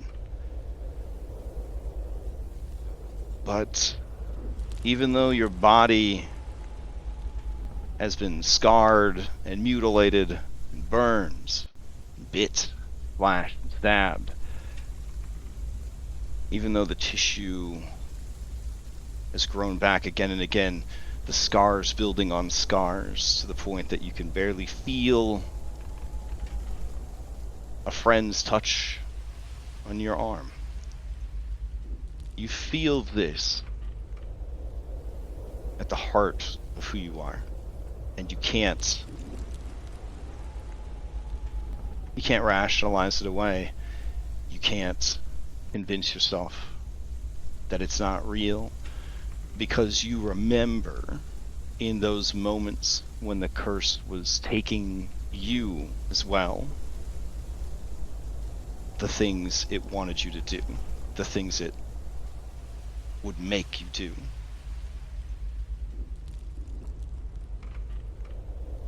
And you know that it was going to do that to her over and over and over again.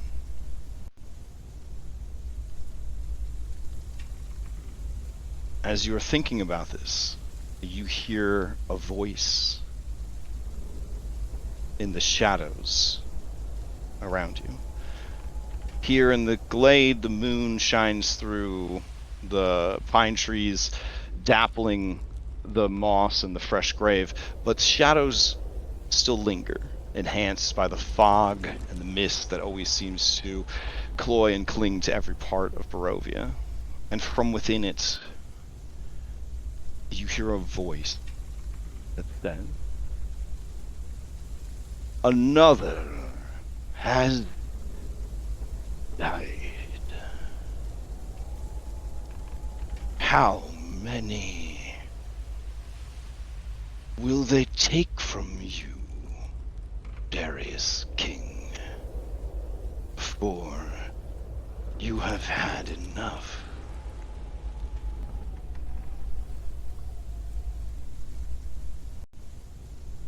The voice speaks in a language you understand, whether it's American English or the powers of the mist transcribing what it is speaking to something that you and your heart and your soul and your mind can understand.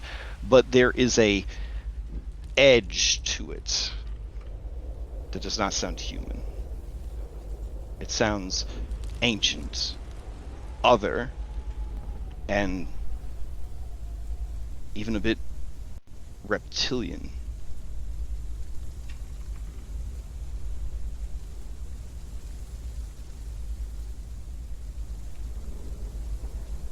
Who's there?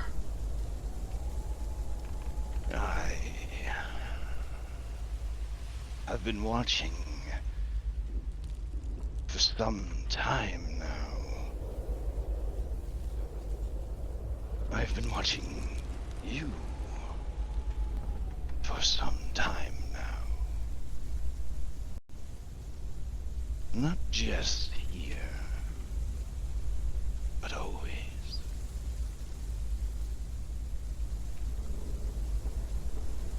You are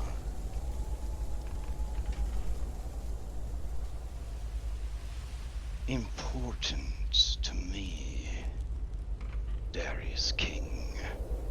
You are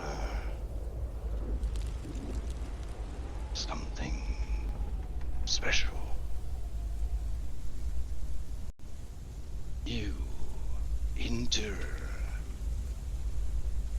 no matter what, and so here you stand, defiant.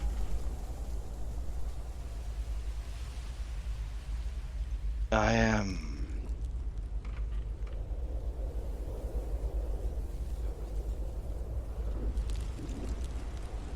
Terrakamides. I am a dragon.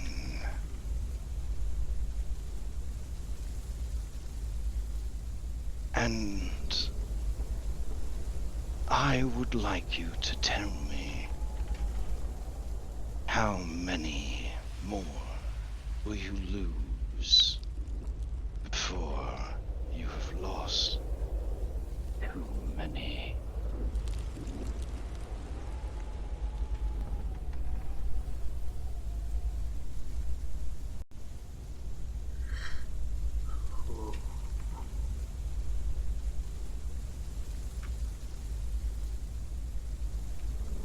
I tried to protect her, and I failed back in Malachi. And I thought that everything that we did to help her so that I could get her back home so she could see her moms. That's the only thing I wanted, and I failed at.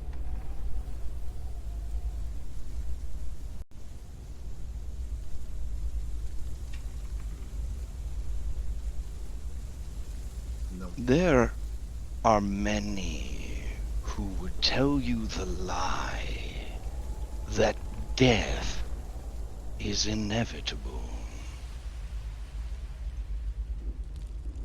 That all things die. But that is not true. I have died many times, yet I live. It is a gift I can teach you. I can teach you many things, Darius King, that would ensure no one else in your charge need fear death ever again.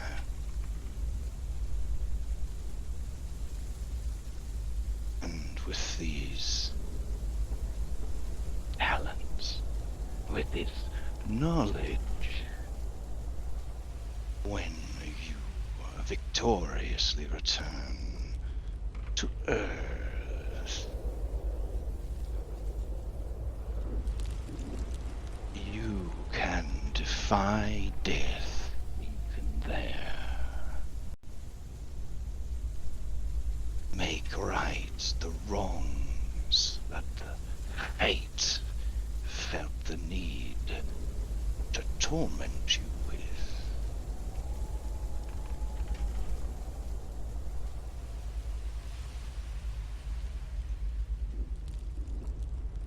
be real with me. We traveled with Eric. He said that he heard voices in the shadows. One of those.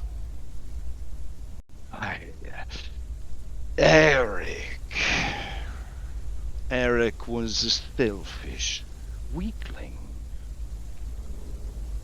Thekre chose her champion poorly. I am of a greater origin, more ancient, more wise. I have known who my champion should be for a long time now. And with each passing night, you only prove your worth tenfold. Am I like she? No. But I am a prisoner. Like she. But you... I can grant you power that I might feel free for a time. And for something as powerful as me to be imprisoned for as long as I have, even a partial freedom,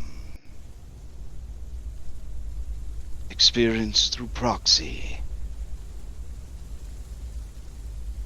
is as the sun shining through the gloomiest of clouds.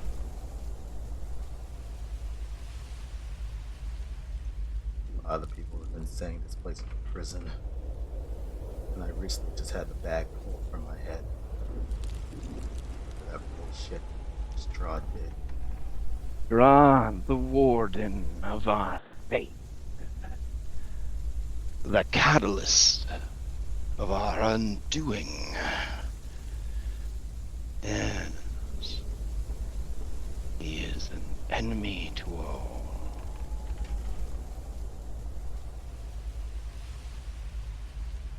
Then let's make a prison break.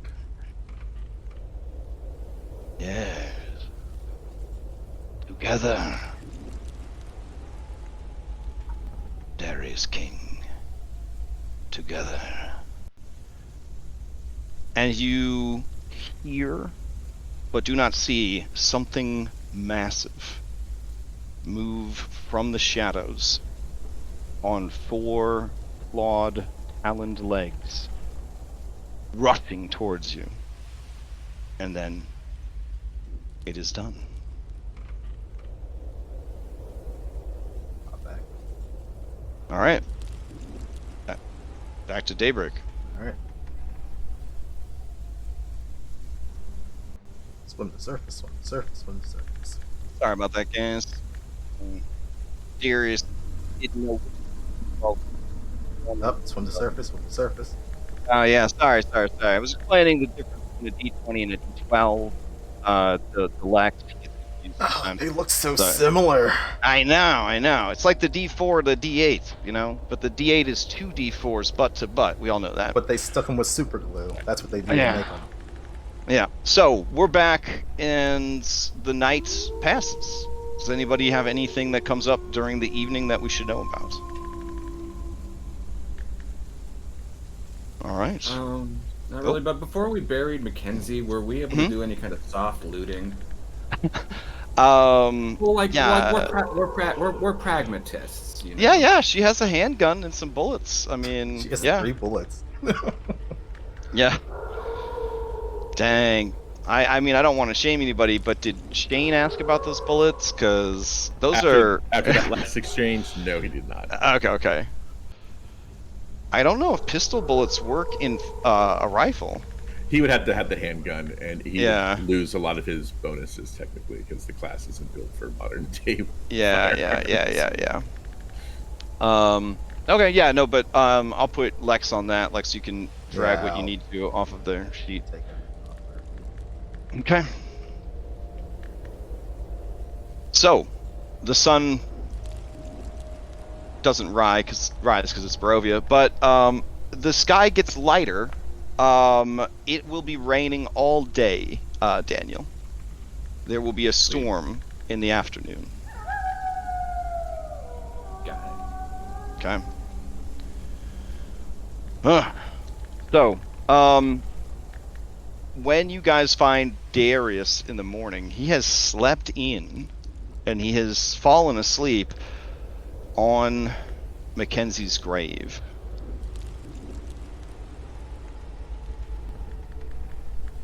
Looking at him, you can see that in the areas of his body, at least the exposed skin that you can see, particularly where his prosthetic is on his missing hand, that the scar tissue has a weird rash on it. Daniel, you can give me a medicine.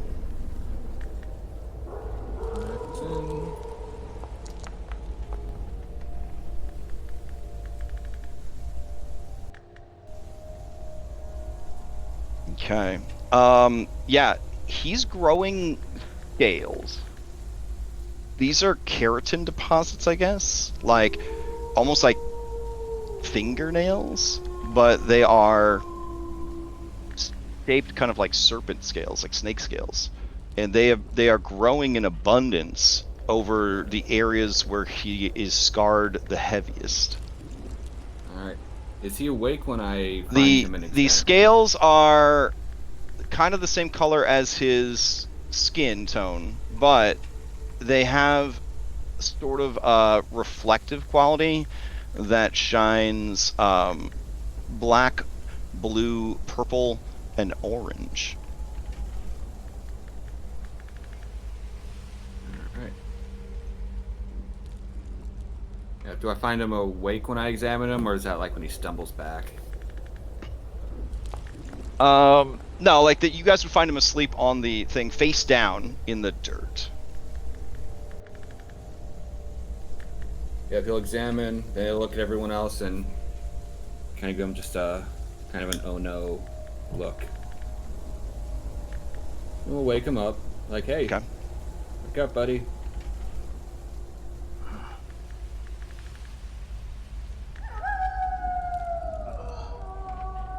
All right, Darius, as you awaken, it's hard to breathe because you're face down in the soft dirt of Mac's grave. But the grave dirt has an intoxicating smell to it, and you can taste in your mouth that in your sleep you ate some of it. And the lingering taste of that grave dirt is more delicious than any of the food you had at Castle Ravenloft.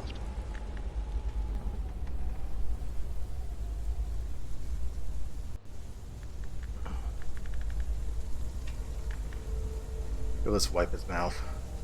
Okay.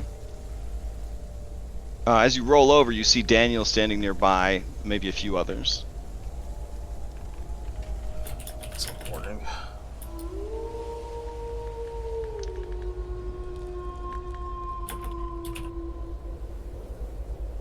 Kind of just looking around.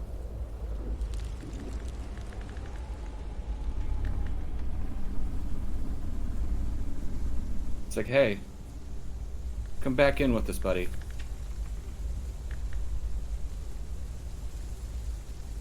I'm assuming I didn't get a long rest, right? You actually did get a long rest and you feel great. Oh.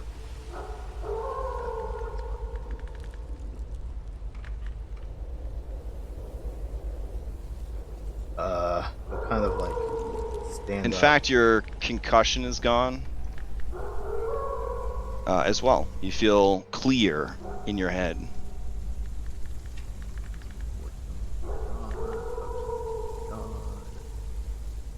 One level of stress down. Still stressed out, but feeling better.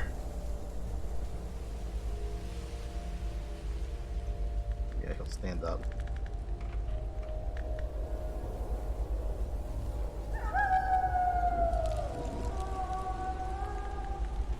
Is everyone else?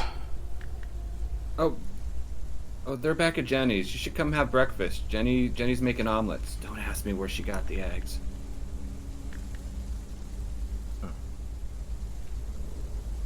Yeah, let's follow Daniel. Take a look back at the grave for a second. And then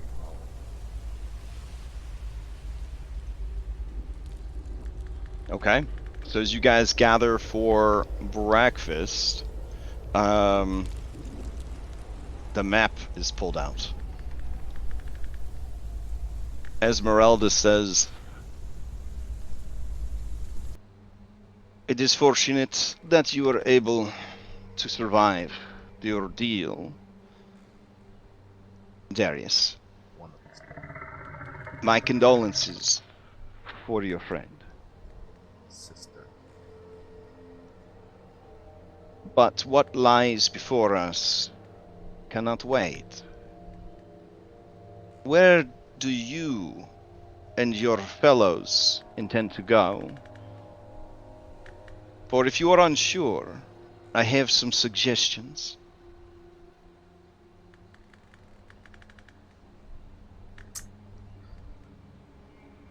Still our weapons at Brafenheim. Meet up with that. And go talk to this werewolf person who wanted to talk to us. Then there's Krezek. Markovs are over there. May as well tell them what happened to Mr. Hill in their winery. And whatever else. May as well start with that. Shane kind of rolls his eyes at that. Do you need to go to Hrafheim? I mean, Krezek is known for their own silversmiths as well as gunsmiths. There is also the abbey adjoining Krezek. There was a silver mine that was nearby the village, and they were large truce over weapons. It seems there's Mm. more stuff against things that have weakness to silver. So we had some stuff made over there a couple of days back. If we're going to be heading into werewolf territory, we may as well get ourselves prepared for whatever comes up. It is a long journey for equipment through dangerous territory. Your intention then would be to march west through the frosty mountains to deal with the werewolves directly? At that point, you are about as far from Kresik as you could get without heading to Barovia Valley or the Amber Temple. Well, I put my But thoughts on I the assume board. if you go to Frafheim, you would not want to come all the way back to the road and then to Kresik. Put my thoughts on the board. Anyone else wants I to see. speak up, they can. That's what All right. Daniel will speak up. Okay. Daniel look at Esmeralda and say, "She's right though, but we should go to Kresik." And he'll back it up by saying, "As far as the Dark Lord thing it considers, we're all just pieces in his game. But when we took out Yester Hill and got the Wine Stone, and you look at Tiernan and say, found a seeker, that was a big move. We can expect the Dark Lord to start making his own. So that means we need to know what's going on. So we need to go to Kresik and see the Vistani. If anyone knows what's moving, they will. fair point. Just to go ahead. And then we can go see the Mardikovs.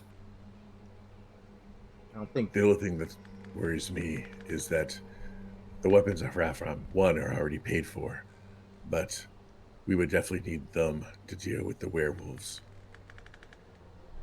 Could it not be possible? He looks to Esmeralda and Lyre, since they're kind of the guides and experts. Would we be able to get to the werewolf territory from Rafram and then go to Kresik? Of course. And Daniel, your Thunder Shrine is kind of on the way, is it not? Right, but I feel no particular call to go there just now. I'm just saying. I just wanted to pour one out for Baylor. You know what I mean? Well, that said, just a thought of mine, but I have no objection to going direct to Kresik, of course.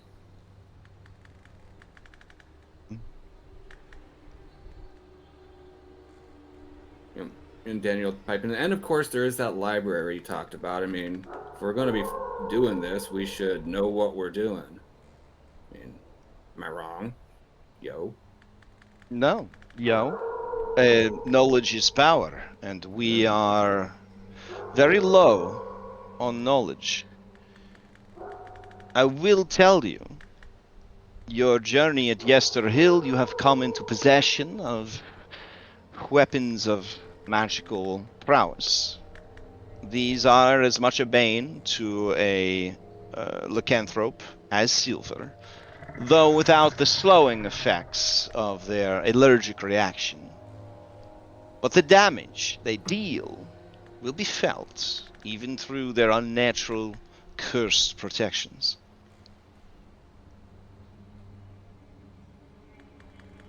I mean, we might not even be... The spear that you found, the dagger, the axe. These are all weapons of magic that could be used against the werewolves. Yeah, and Daniel Pipin's like, we might not even end up fighting. I mean, why are we going there? Because you guys' Taroka card says there's someone there? I mean, someone who's opposed to the Dark Lord is there. Yeah, some allies. I mean, yeah, we should always be prepared, but like, we're not going there to fight. Oh yeah, it's just in case they decide to get risky with us. Of course, and I've had enough of fools, so I don't want to pull shit.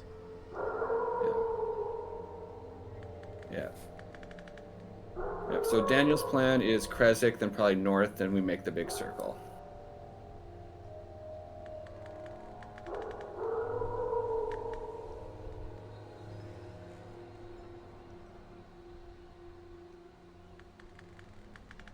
Okay. Any other suggestions? Not a suggestion, but what you said earlier, Daniel. We dealt with Yester Hill. The Faithless over there. Like you said, this is all the game to Dark Lord. I don't think he still really cares much about us, but I mean, he probably felt something when I decided to break off from him like yesterday. Mm-hmm. So he's probably more interested in what's going on. But I don't think he's going to be making any moves just yet until we start tearing out those spikes from him. Start doing some construction work around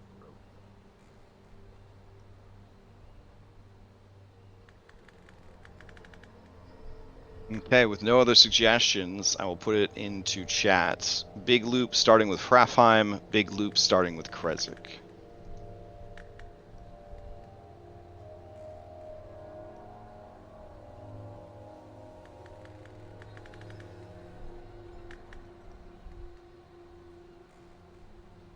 Alright, can anyone else vote? We got a tie right now. Okay, start with Sorry. Hrafheim.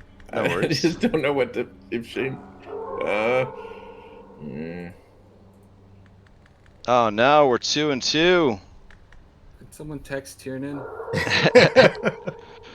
Alright, you know what? We'll roll for Tiernan's response. Odd, it will be Hrafheim. Even, it will be Kresik. Here we go. Alright, Hrafheim. Fair enough. Okay. I will go ahead and calculate your route. Yeah, you make a good point, Tiernan. I mean, we did ask them to go to war for us. We should fulfill that obligation and see how they're doing.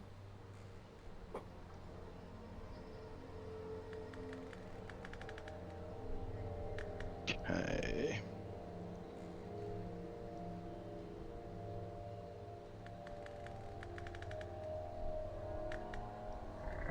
Alright, so 9 miles of forest, and then you go into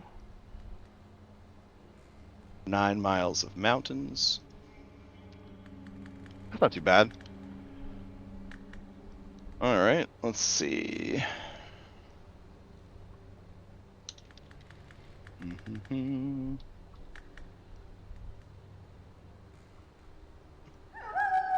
Okay, difficult terrain. Alright, so you're looking at 6 hours in the forest and 6 hours in the mountain. That's not too bad.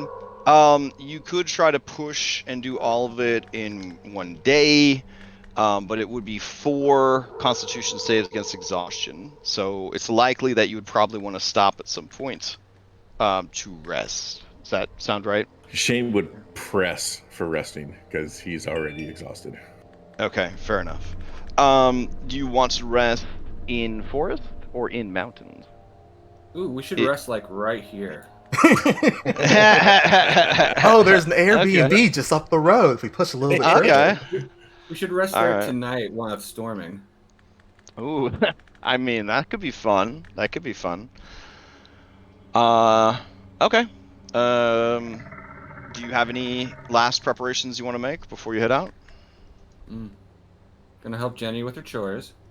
Okay. Let's see. All right.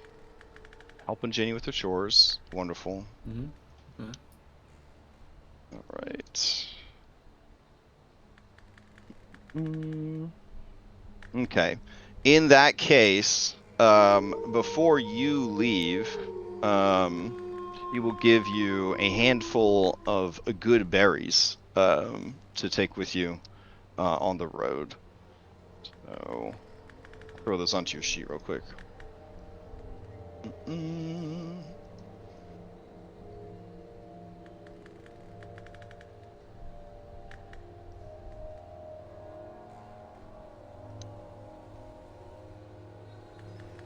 Okay. Oh, that won't do. It's been a long time since I've seen you, my friend. There we go. Oops. Right.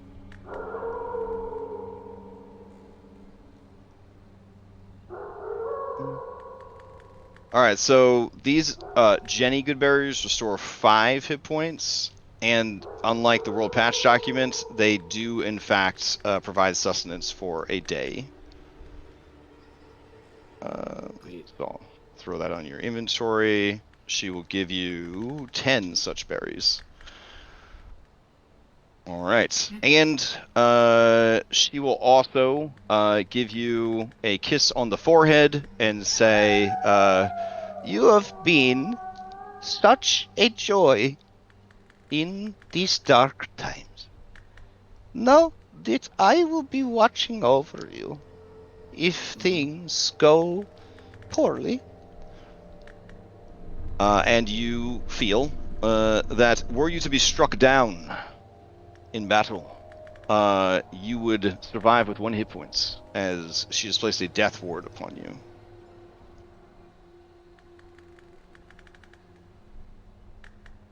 Fair enough.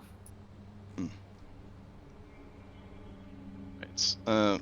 We actually Kids don't of have it. Mima. We don't have a death ward for whatever reason, so I'm just going to put this green dot until we have a death ward. Okay. It's All not right. convenient effects. No, oddly Huh. enough, it is not in our convenient effects. At least I don't see it when I'm searching for it. Yeah, it's not there. Weird. Yeah, that's weird. So I'll have to make one. That's fine. And then let's see.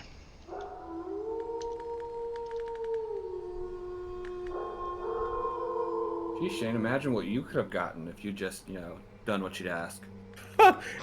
Hey, didn't you tell Shane to lay out the sex? Wow, I don't think anybody said it was going to be that. Jeez, maybe she just needs someone to play Scrabble with. You don't know.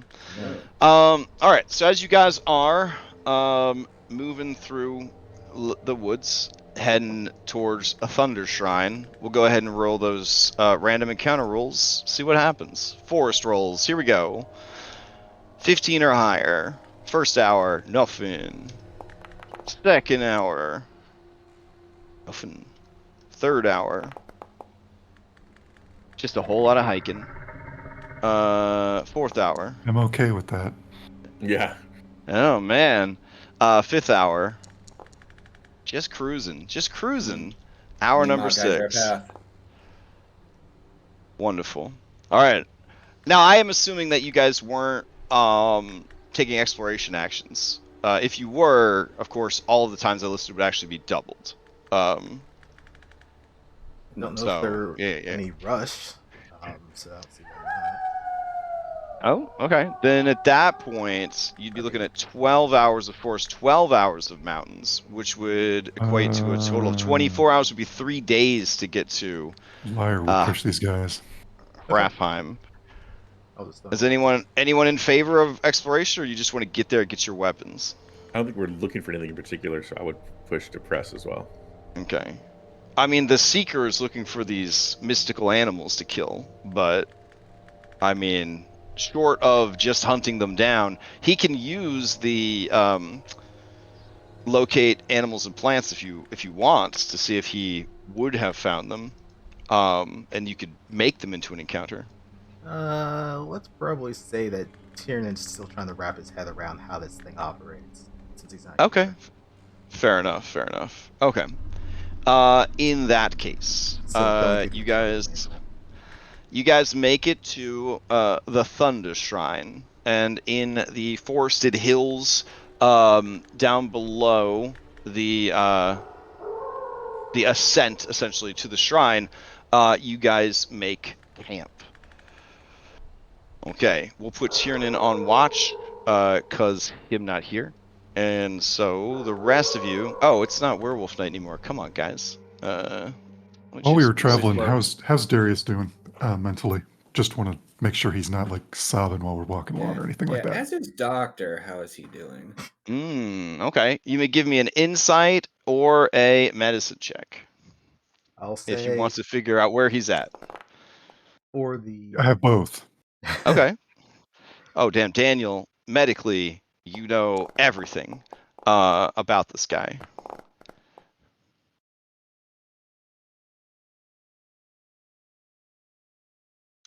Shane rolls for apathy.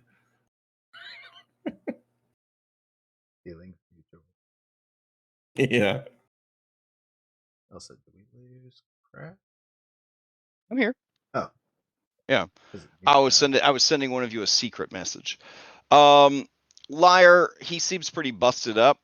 The scaly skin kind of feels like an infringement on your thing, you know what I'm saying? But you could tell that it's not the same as your thing. Insight wise, against his passive deception, you would get a sense of where he's at in his headspace. So Daniel and Liar, between the two of you, you would have a good sense of where Darius is at. So Darius, where is Darius at? Not good. With Okay. Mac's death, his modus operandi has changed to I no longer give a fuck about this place. I will burn it to the ground if I have to. Mm. Daniel understands. Fire definitely understands. We'll have a talk tonight. Yeah. So will we. Yeah. We got you. And then yeah, he's still very broken up from Mac's death.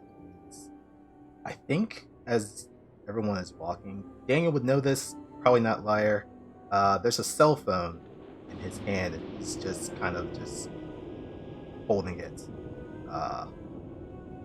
as he's just walking the whole time. Shane's wondering why you're holding a remote control. Fair. I think they would have showed you the phone by now to kind of shock you into what's waiting in the future, kind of deal. Okay, so your head, everyone, the general vibe that they get is that you don't fucking care no more. You're fed up with this place, kind of deal. Like the Darius that was like, "Come on, team, we maybe got kicked in the asshole pretty hard, but we're just got to keep fucking going." You're past that now. He has been shouldering quite a bit since Mhm. coming through the Durst Manor and losing a bunch of, I mean, some people that he wasn't really close with, but at least, you know, survivors sticking together and all that whatnot, and people have to be dropping like flies, and everything else. With Mac's death, that was just the last straw. Everything is now just, this is now just Soldier Darius. This is no longer Darius the, what's the best way I can put it? If Mac was the brain and Darius was the heart, then this is just the heart that the heart has gone cold now. Okay. Fair enough. Yeah, well, either one we stop to rest or stop to camp, Daniel will approach him. And you know, he'll sit right down next to him, and in Daniel's hand, Darius, you will see he's got the table knife he stole from Castle Ravenloft. The one you asked him about that first night. And you'll say, it was spring when I first came to this place, what spring, you know, counts for here. And I spent most of that time in the castle, just paying for some stupid shit you should ask me about sometime. WotC, quest markers. And it was bad. I thought there were so many times that, you know, for all the bad things I've done, if I just died, it would have been maybe just one less asshole in the world. But then one night, I went to dinner, and I was set free, and I didn't know what to make about it. And that first night back in Valakai, you guys were all taking care of your business. and I was left alone. And well, my plan was just to get as drunk as I could, and he flashed the knife, and you see it's been like worn down, like against like rocks, like sharpened to like a kind of a wicked blade. He said I was gonna get as drunk as I could, and well, maybe it'd just be one less asshole in the world. You know what happened? That guy happened.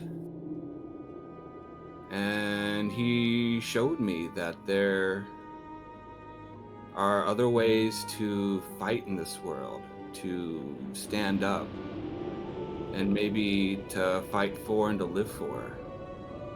And I know he's an asshole, but he's got a lot more heart than I did.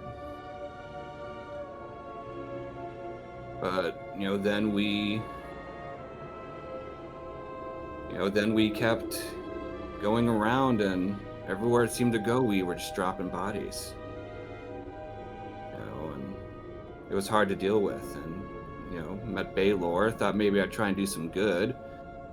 He seemed to need me as much as I needed, a friend. Now, it's just another body I've left. And like 4 days ago, like I killed 3 people, and, that's bad.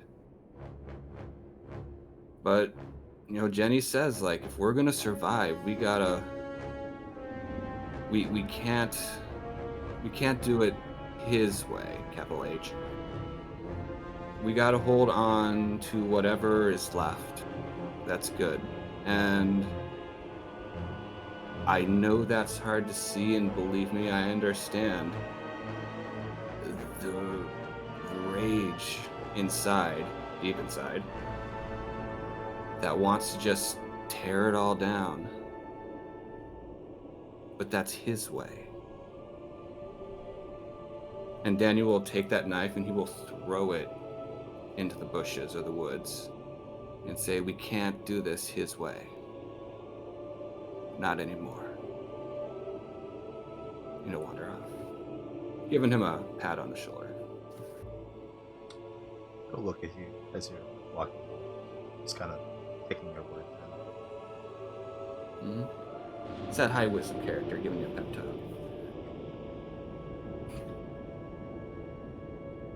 Maybe the man-child died somewhere on the road from Yester Hill. Who knows? He could still be out there. All right. I'm gonna roll some checks real quick to set up your camp.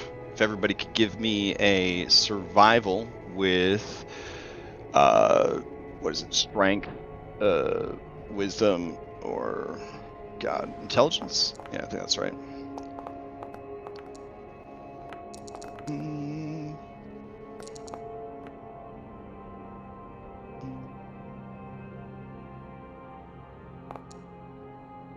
All right. Yeah. So it is a bad campsite. So DC 15 on all checks. I will have Tiernan do a intelligence survival to set up the perimeter. And then I will have him do a perception based on how that went. And that will determine whether or not you guys get ambushed while you were sleeping. All right. My part is done. What do the rest of you do with your camp action? Darius, what do you do with your camp action? Also the good berries, because they were kind of a boon, we'll say that they will last until used. Normally good berry expires after 24 hours, but Daniel really went out of his way to do Jenny Green Teeth a salad, so. Yeah. All right, so Darius, what do? You do find that the rations, they are not filling at all. It is like eating Chinese takeout, but you've been working out all day. Like you are hungry 5 minutes later, and not for more Chinese food, for something very specific. Hmm.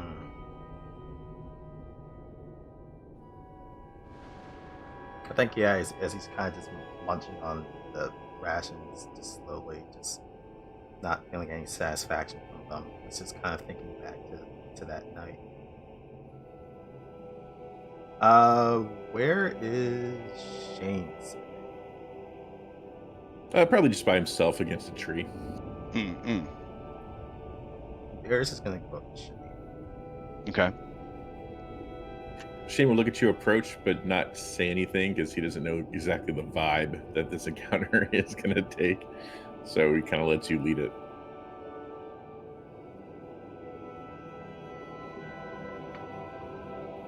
He's gonna kind of just kneel down in front of you. While Mac was gone, he said to keep you safe. Now, I can't think for the mind of me why. Because honestly, you've done nothing but bitch and complain since you joined.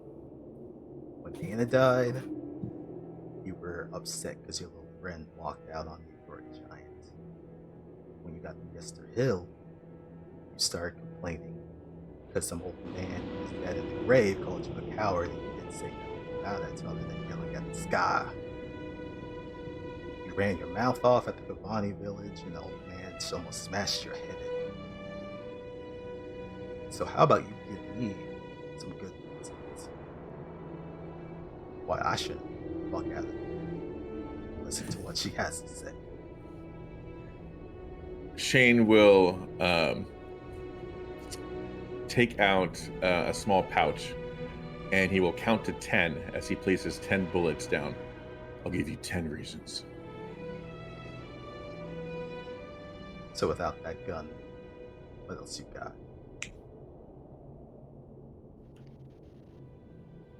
This gun saved your ass several times, but I suppose that's not enough, is it? I'm pretty sure we're even when I saved your ass from that alpha. So, I'm not gonna listen to what she has to say, because you're gonna have to prove yourself going forward. Keep complaining, you're gonna find my boots up your ass. So start shaping up. He's gonna stand up and walk away. Shane will just kind of roll his eyes and just more bluster from a man that's broken. And then he's just gonna sit in solitude. Okay. DC 15 Wisdom check.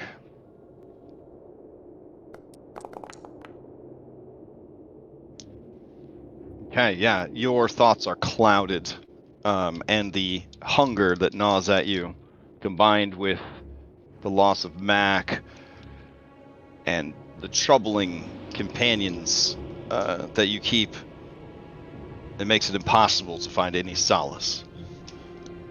Do I have an idea of what I am hungering for? Yeah, I'll message you. Okay.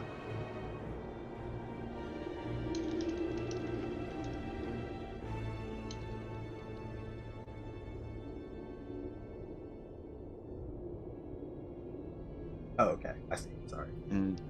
No worries. Mm. Okay. All right. Liar, what do you get up to? I don't know if I don't know if I'm. Would you be available for an interview with the Gloomweaver, Liar? I was actually going to ask Barathil if they wanted to spar Liar. Ooh, they don't enjoy violence. No interview. But you know what the price is now. And he will relax in solitude. Okay. Dang. Let me. I'm gonna do a wisdom saving throw real quick. Hold on.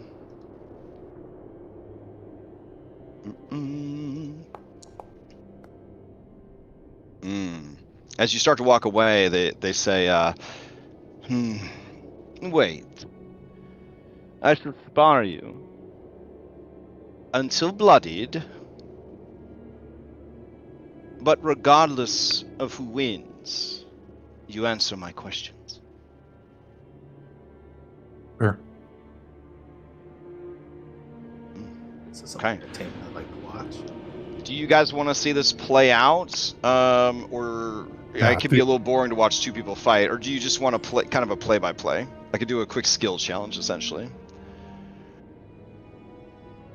Oh, they would ask. I would ask, do you want me to use my magic, or is this only a contest of martial prowess? I don't have magic. I think you do. It just manifests in different ways. I would say it's not a normal trait of your species to transform as you do. Do what you need to do. Okay. They give you a grim smile. Okay. Okay, so for this, just give me one attack roll, one wisdom saving throw, and one athletics check.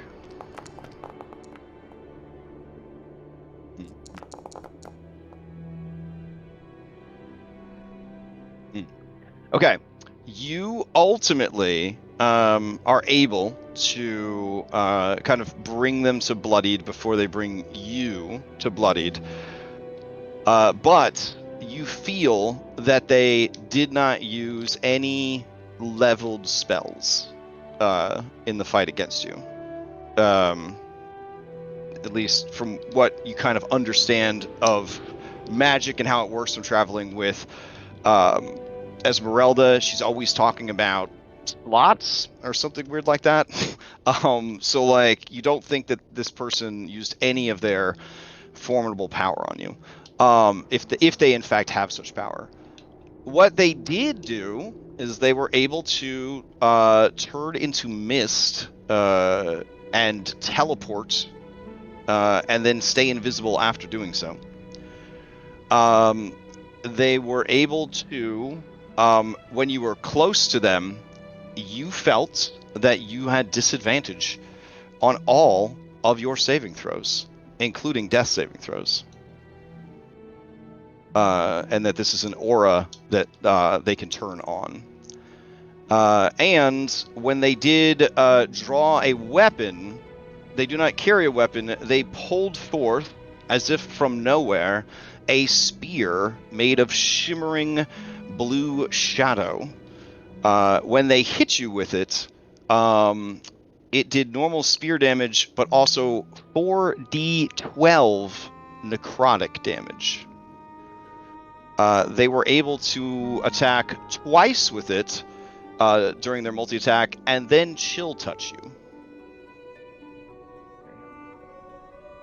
Liar, it is your estimation that while you were able to land some hits in a true fight, you would not have been able to defeat this person. In a one-on-one fight, you would not have been able to defeat this person. You will congratulate Baratheon. All right. They are super humble, and they say, there is no need. Our queen has all Shadarkai train in martial combat from an early age.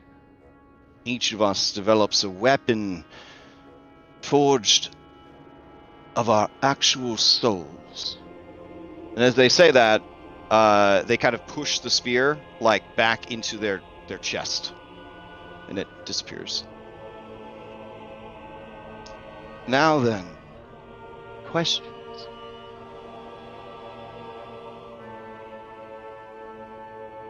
Why haven't your people sought a way to leave this place? I know it is a prison, but I feel that with the age, longevity, and innate arcane power, that your species possesses, it should be within your grasp. What binds you here as a people? What keeps you prisoners? The thing that keeps us prisoners here is my leader's grief. When you say that, you know that you have delivered a wonderful and terrible package to the Gloom Weaver. They nod in agreement, their pen writing without them looking down. Does Baratheon know the story of the Dusk Elves? If you ask them that, they say, I have heard from outsiders, not of your people. But if you could tell me your version, what you know, it would be ever so useful in my research.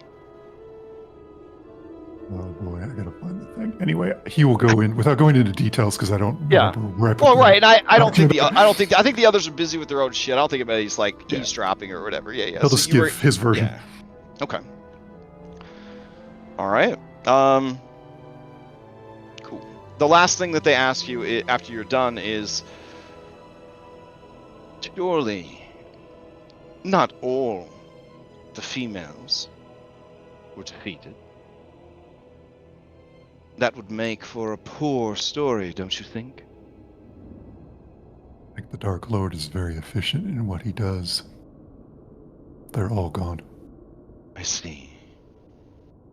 And none of you have sought magical means of making the sacrifice. Elves in other worlds find gender to be very fluid, malleable.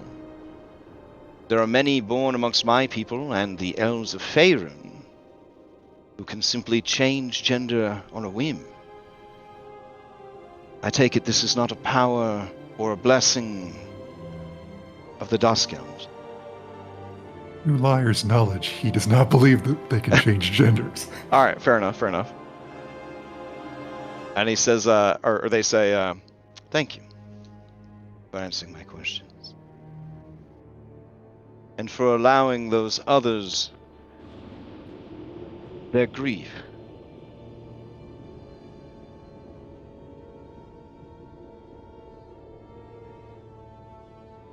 He just nods at Baratheon and walks away. All right. Daniel, what's your camp action? All right, Daniel's gonna rest in solitude at the Thunder Shrine. Ooh, okay. So you're gonna head up the hill and rest in solitude at the Thunder Shrine. Okay. Yep. Um, Before he does, he's gonna Okay. drop all of his gear except the spear Tiernan gave him. Ooh, He's gonna okay. he's gonna link to Tiernan's head and say, I know there's that talk we wanted to have, but we should have that, face to face, when he gets back next week. And he's just gonna say, I'm not here in the morning, don't come looking. And he's gonna go rest in solitude. All right. You may make this DC 15 Wisdom check at advantage because of your circumstances. All right. Wisdom.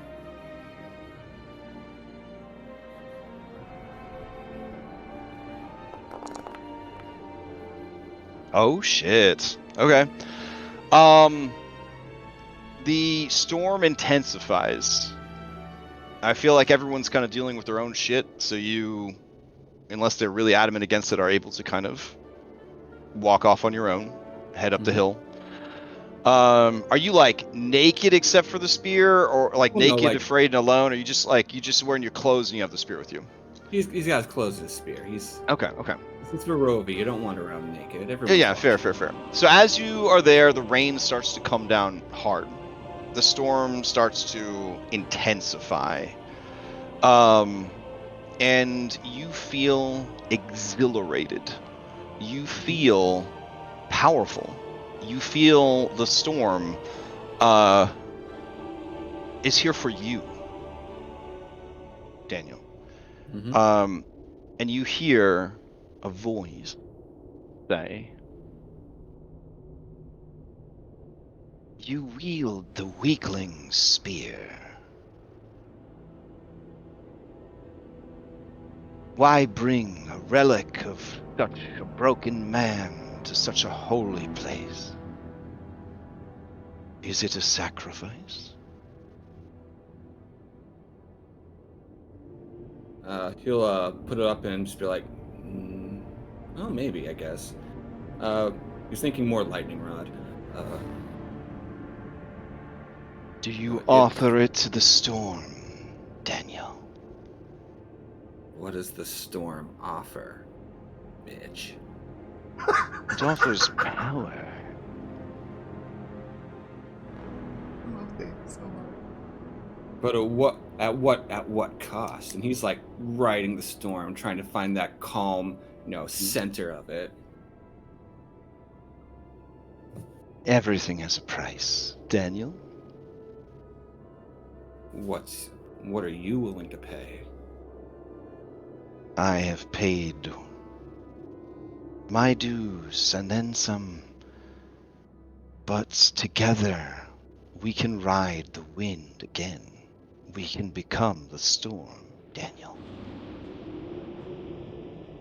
There is a deep part of him that really, really wants to. WotC. But he also remembers Jenny's words. Ooh, He's that's like, true. That's not good enough. How many times have you tried that before? And how many times you come right back here? This is the greatest prison ever conceived, Daniel Harwood. And you are a prisoner in it, like me. Mm-hmm. Like me. Others before you were not worthy, were not strong enough. You could be.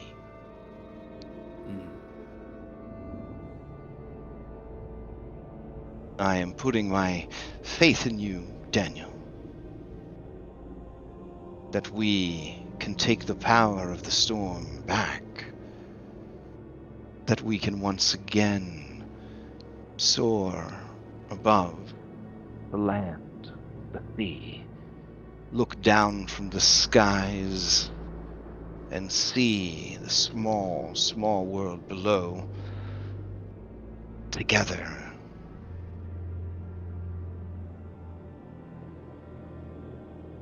He just takes a big breath and is like,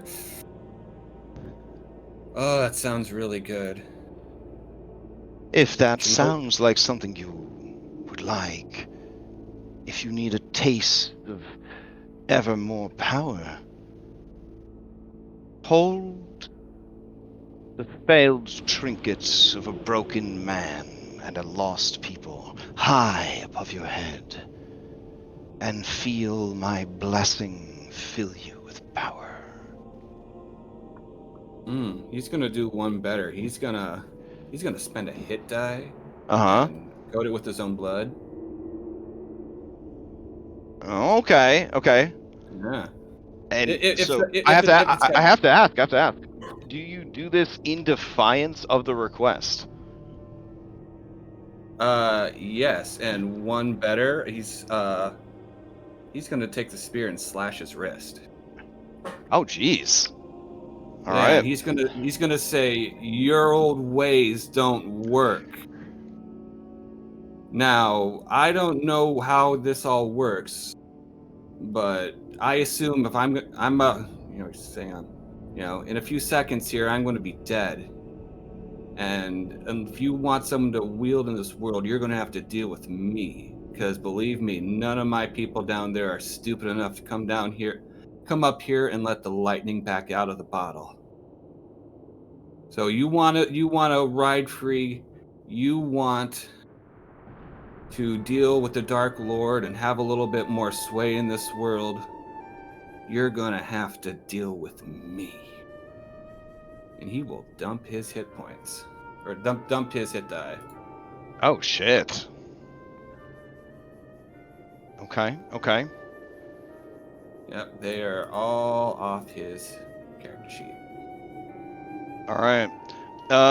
As you do, you hear an angry cry, both from inside you, but almost as if from the storm above. Those of you back at the campsite, there is just a howling wind and a crackling of lightning and thunder that sounds like someone who is so frustrated, so angry, and so filled with a desire to kill, to maim, to destroy, that they can barely stand it.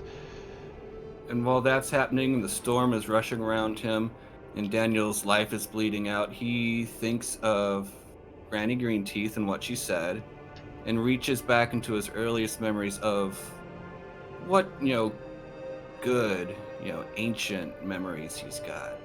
It's like he can be the storm, he can represent the storm, but maybe be that calm center that rides it. This is what he's offering. All right. The storm rages. You're buffered by the wind and the rain. You feel your life's blood ebbing out from the wound. A trained medical professional, you did a great job. You are going to die. Down the street for results. Not across the lane, kids. It's down the street, not across the lane. Yeah, he shouts out, "Make your choice, bitch." And as you say that, you feel lightheaded as the blood loss kind of consumes you, and you go to and fucking drop to zero and start bleeding out. You feel that blessing spent, and you come to for just a moment, and seeing or feeling that your intentions are true. A bolt of lightning strikes down from above, hitting you for 49 points of damage. Do you try to make a reflex save, or do you just take it? He takes it. That'll leave him with 3. Okay. Well, you were actually at 1, so it would take you to into 0. Oh, Yeah. Oh, yeah. That's so 0. Okay. Assuming his resistance wasn't revoked. Oh yeah. It wouldn't be enough to overkill you. So you drop Okay. into unconsciousness from that pain spreading all across your body, and you are in darkness. And in the dark, there is nothing. It's like in the movies where it's just all dark everywhere. Like the ground is wet for some reason. Yeah. It's just dark everywhere. Loading screen. Yeah. A figure forms. A old, ancient, hollow-eyed ghost of a massive bear of a man. He looks at you laying in the darkness, and he says, You are worthy.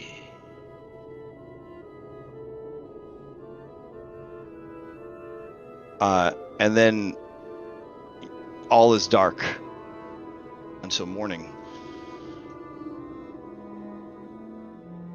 All right.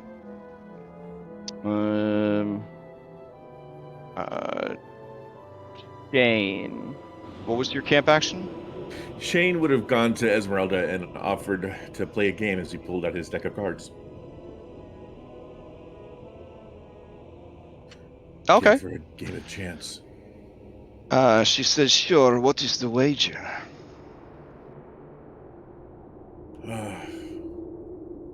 I win. We play on in silence. You win. You can ask me anything. Silence is golden with the company we keep, she says, and you hear Irenia in the background. Wah, And so she goes to play against you. She will use. She doesn't. She's an NPC, so she don't got the same stuff. She'll use deception. So you're playing Does my cards. lore gambling give me? Yep. Okay. Go for it. What does I forget what that? Does. You could. Most lore skills are intelligence or wisdom. Okay. Do I just roll? Yeah. Just Okay. Okay. roll a d20. We'll math it out, son. We'll math it out. Or that's fine too. Oof. Okay. She whoops your butt pretty hard. Yeah. Yeah. So she got 23. Oh, to be fair, Yeah. I'm super stressed anyway. Yeah. She says, I can ask you one question. Questions 3. Winner's choice. Why are you so afraid?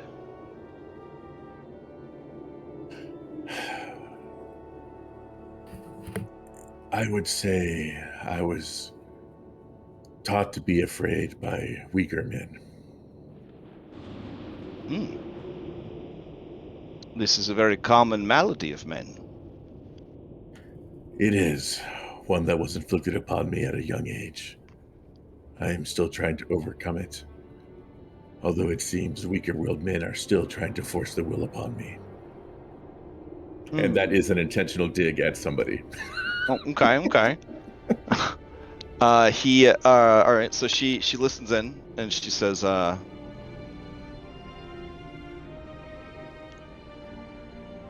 what is waiting for you back home that is worth all of this? Freedom, the ability to make my own choices again, and, well, I hope my bike.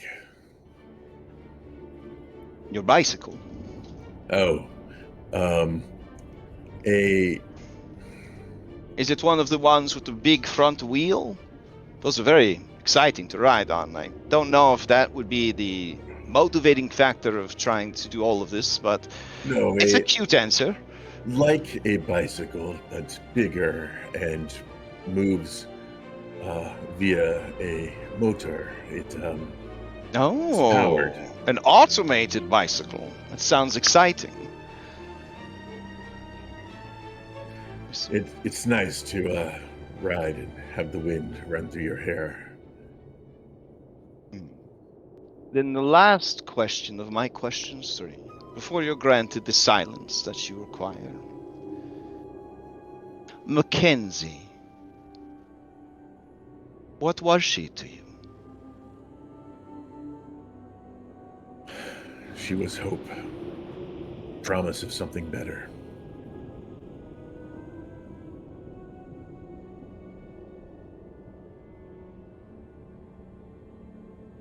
And she continues to play in silence with you. And I guess technically Esmeralda would get, I know she's an NPC, but she would get inspiration. Yeah. That's cool. You guys won't be doing long rests for, well, I mean, if you rest in a fine, it might come in handy. Sure, I'll add it for her. And this is just a short rest, right? So stress only goes away on a long rest, or gets downgraded. Yeah, stress and exhaustion. Yep, you got a long rest for that stuff. Okay. Or I think So- Can't remember. I think Perfect King said grants something. Well, regardless, you guys are at your crappy campsite. You've done your camp activities. Daniel's out for whatever happens during the night, and I got to roll 8 random encounters, but we are at time. So, we will resume at camp next week. Keep in mind that on the 5th of November, we will not be playing. So, game dues will be refunded and all that jazz. If you're like, bro, you should just donate it to Extra Life, because that's the best thing to do. What a Chad thing to do, as the kids might say. I mean, that's up to you. I mean, if you want to do that, that'd be great. So we will be playing Extra Life, 25 hours of Dungeons and Dragons. Donations can be used to blow up kobolds, buff monsters, and generally make life better, worse, or more interesting for all of the participants. So more and more information is gonna come online as we are now 13 days anxiety from Extra Life starting up. So, if you're interested in participating, helping, or donating in any way, shape, or form, hit me up on Discord for more information. If you're down in the Discord, message me for a Discord invite. We'd love to have you part of our small but growing community, and especially this time of year with Extra Life. It's a really important charity to me personally, so I hope things go really well this year. And if you want to be a part of that, that'd be fantastic. So, any other announcements before we adjourn? Red's last one shot is coming Wednesday for Extra Life Charity. I think it's now filled. Sorry, Crash. I think Remy took the spot. No, that works out. I'll be prepping Extra Life and in the audience watching, because we don't have any more Baldur's Gate. We finished Baldur's Gate on Wednesday. So, yep. We finished it all right. It's done. Okay, any other announcements before we adjourn? Nope. All right. Great session, you guys. Some really stellar role-playing. I know it was a pretty rough and emotional thing, so, get yourselves fucking ice cream or play a comfort video game, watch a show. Maybe touch grass, as the halflings might say. And, just take some joy that you are not trapped in Barovia. Because honestly, that makes every bad day I have a little bit better, thinking about you guys trapped in Barovia. At least I'm not trapped in Barovia. So, all right, with that, enjoy the rest of your Sunday, and we'll continue next week. Thanks for running. All right.